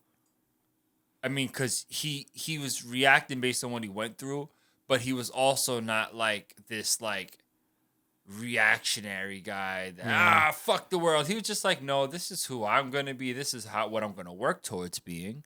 And yeah, it was just cool. I like how he talked too. So Yeah. Wow. I never liked All for One, except for the very beginning. The very first fight with him and All Might was really cool, and then All for One, Just wouldn't die. yeah, he just went He just downhill. wouldn't die. He was cool in the stay chair. dead. He was cool in the chair. Yeah, he was cool in the chair. Anyway. Shit. Why I don't wish- we go to the next chapter and you hold that down? Yeah, hold that down. Brian, Maybe it'll what's the come next to you. question? All right. What manga would you show someone / encourage them to read if they've never read manga before? I've actually been thinking about this. Definitely not Hunter x Hunter. No. No, not Hunter x Hunter. No.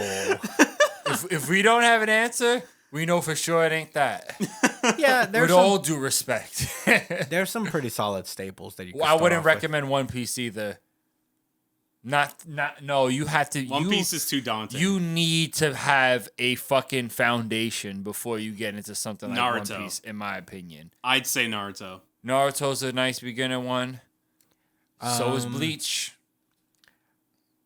Yeah. Bleach? Black Clover, My Hero Academia. Black Clover, yeah. Black Clover is like a shonen starter pack. Yeah. It literally has every quality of every basic quality of a shonen in it. Other corny shit. I guess to Fairy Tail's probably a decent one for beginners. man, if they can handle Fairy Tail, they could definitely handle One Piece. They might as well read One Piece. It's a better Fairy Tail. Fairy Tail doesn't happen. Nothing happens in Fairy Tail. Exactly. No That's what I'm offense. saying. I do mean offense by that, actually. Sorry, guys. The same shit happens at the end of every arc. Okay. You're gonna recommend Fairy Tail. You won't. No, I because it's might as easy. well read 'Cause One it's Piece. easy to read Read One and Piece. get into. No, I would. Maggie's Chris cool. got so mad that Fairy Tail was mentioned. Now I feel how Josh feels like. You're supposed to be the unbiased king. What the No. fuck? No, Fairy Tail's whack. This is this is trash. my unbiased opinion. I mean, like if you're gonna, the idea is like Fairy Tail is just like starter One Piece. Like this is a less intimidating One Piece. Just read One Piece. It's a better story. Cut the middleman out. Yeah, it is. It's a less intimidating One Piece. A child's play One Piece. But anyway, I guess like to give a couple. Full Metal. Yeah, I was about to say Full Metal Alchemist is a good starter manga, or anime as well. Honestly, Probably it's a the great best anime. one. I think that's the best one to start Probably one of with. the better ones. Yeah. In my opinion, when I think about starter, I think about recommending it to anybody out of Japan. Yeah. First no. of all. Hey, Full Metal Right. Alchemist is good for that. Second of all, that means it has to be something that's like accessible in a way that's not like, all right, something like, for example, Bakuman. As No. great of a series as it is, and I think that somebody who has who just appreciates new things would love that series. It would be such a turnoff for someone that doesn't understand I why would say these the things same. are important at all to begin with. So Yeah, Full Metal. tough. I would say Full Metal is a good place for that Yeah. because it's not very reliant to. Cowboy Bebop. No, That's I'm what I was joking. gonna say. I actually don't agree with that because I used to see it all the time and it would always turn it off. Every single time. What do you mean? The fucking opening is iconic. No, it wasn't. But It was, but it wasn't to me. All right, I'm not gonna get into this argument of Yeah, popular sorry. things that Josh hates. No, I didn't even know it was popular. It was just, it was used to be on Adult Swim, and I don't care. Anyway, All all right, wait. Okay, so I guess to stay away from like things that are like kind of staple shonen stuff. Gurren Lagann. I mean, it'll be hard to get your hands on Hajime no Ippo. I feel like a lot of people would enjoy that. Yeah. Hajime no Ippo, Eye Shield, One Punch Man. I One Punch Man. I think it's... Kuroko no Basket. All right, in my opinion, I think One Punch Man is for manga readers. Because you don't know you won't appreciate what they're parodying. I think you would. I have a friend who doesn't read manga at all. He reads One Punch Man. But I'm does like, he get it that the whole point of characters looking serious is so that Yeah, he finds it funny. they're you know, not okay? it's Yeah, I don't think it's that inaccessible. not that nuanced. I guess you're right. Mob Psycho 100 is pretty good for like a first timer. Nah, when the character was like kill hidden Saitama, come on, man, that was for the manga readers, yo. I mean, sure, there's in there that's stuff for manga. Cause we all thought he was dead. I'll say I thought he died. I'll say definitively, my top two that I would introduce to people is Full Metal Alchemist and what's the other one? I forgot.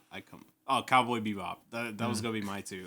Yeah, Death Note is a good one. Oh, Death Note is. Death Note's a good starter. Soul Eater's a nice one too. Yeah. Ooh, Soul Eater. I Wow. miss Soul Eater. I would say, if you want to go out there, there's this manga called Blue Period. It's really nice. It's about painting. But it is like in Japan. This is a Netflix Avatar. adapted into an anime. It's pretty good. Yeah. Does Avatar count?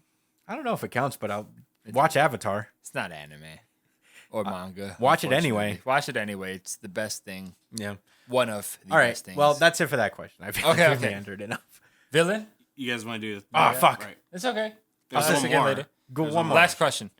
All right. What food portrayed in anime or manga would you want to eat IRL? And Oh, why? shit.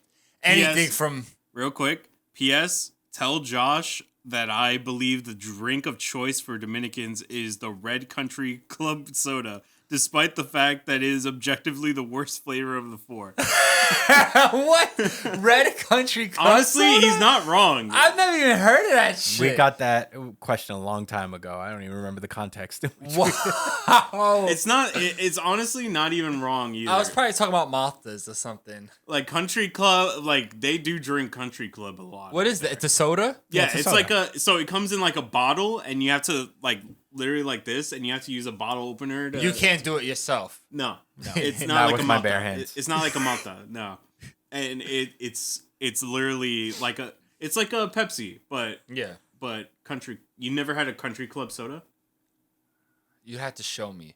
You said it comes in a glass bottle? Yeah, Anyway. it comes in a glass bottle. Yeah, you gotta show me that. All right. Question. What was the question again? What food from a manga would you eat? I mean, do we just rule out Shokugeki no? Yeah, Food War C is like a cheat. I mean guess. everything. Everything sounds good in that. All the bowls. Yeah, all the donburi. Okay, I got one, and this should count.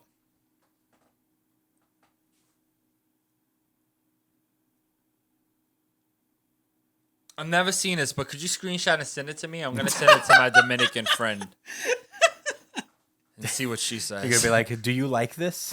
Have you had these? Does your dad drink these? My dad is Dominican. Yeah. Anyway, go for it, Josh. Oh. Okay, I remember watching Pokemon back in the day, and Brock used to make those rice balls. And I heard they're so good. Not Brock's, because he's a fake person. He's a fake. It's not real, but... I want some of that ramen that Naruto be eating. Like, that shit looks fucking good. Oh, shit, yeah. You But should no, rock it. my call is Brock's rice balls. They always look good. Mine is Naruto's ramen. Nice. I have.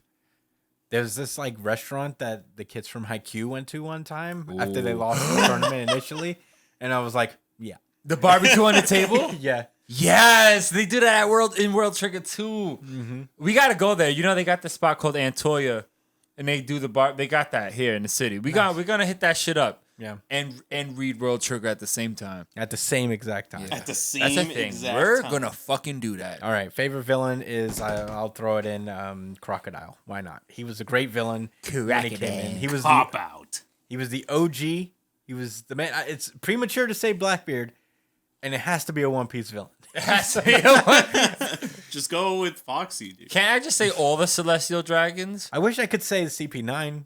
No. You could just say Rob Lucci. No. He wasn't my favorite among them. My favorite was Commodore for all the wrong reasons. Commodore. Yo yo. Yeah. No, it was him getting thrown.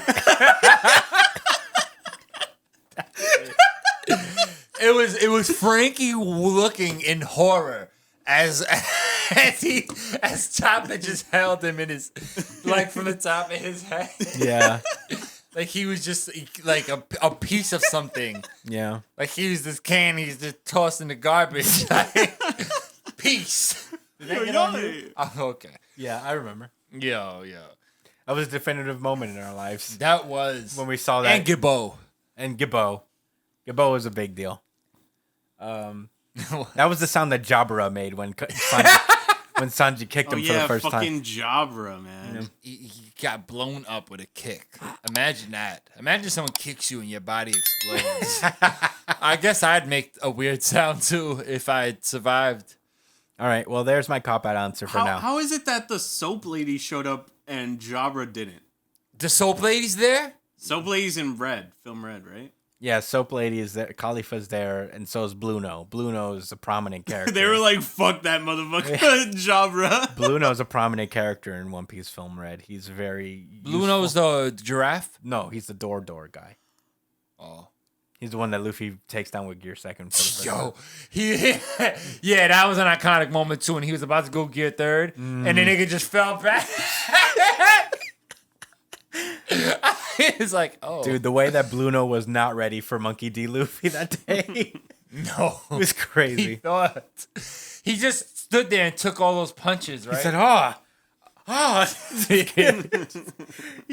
ever been punched and confused? Just like, I gotta watch that shit again. Oh, dude, it's great. It's a great scene. Anyway, well, there we go.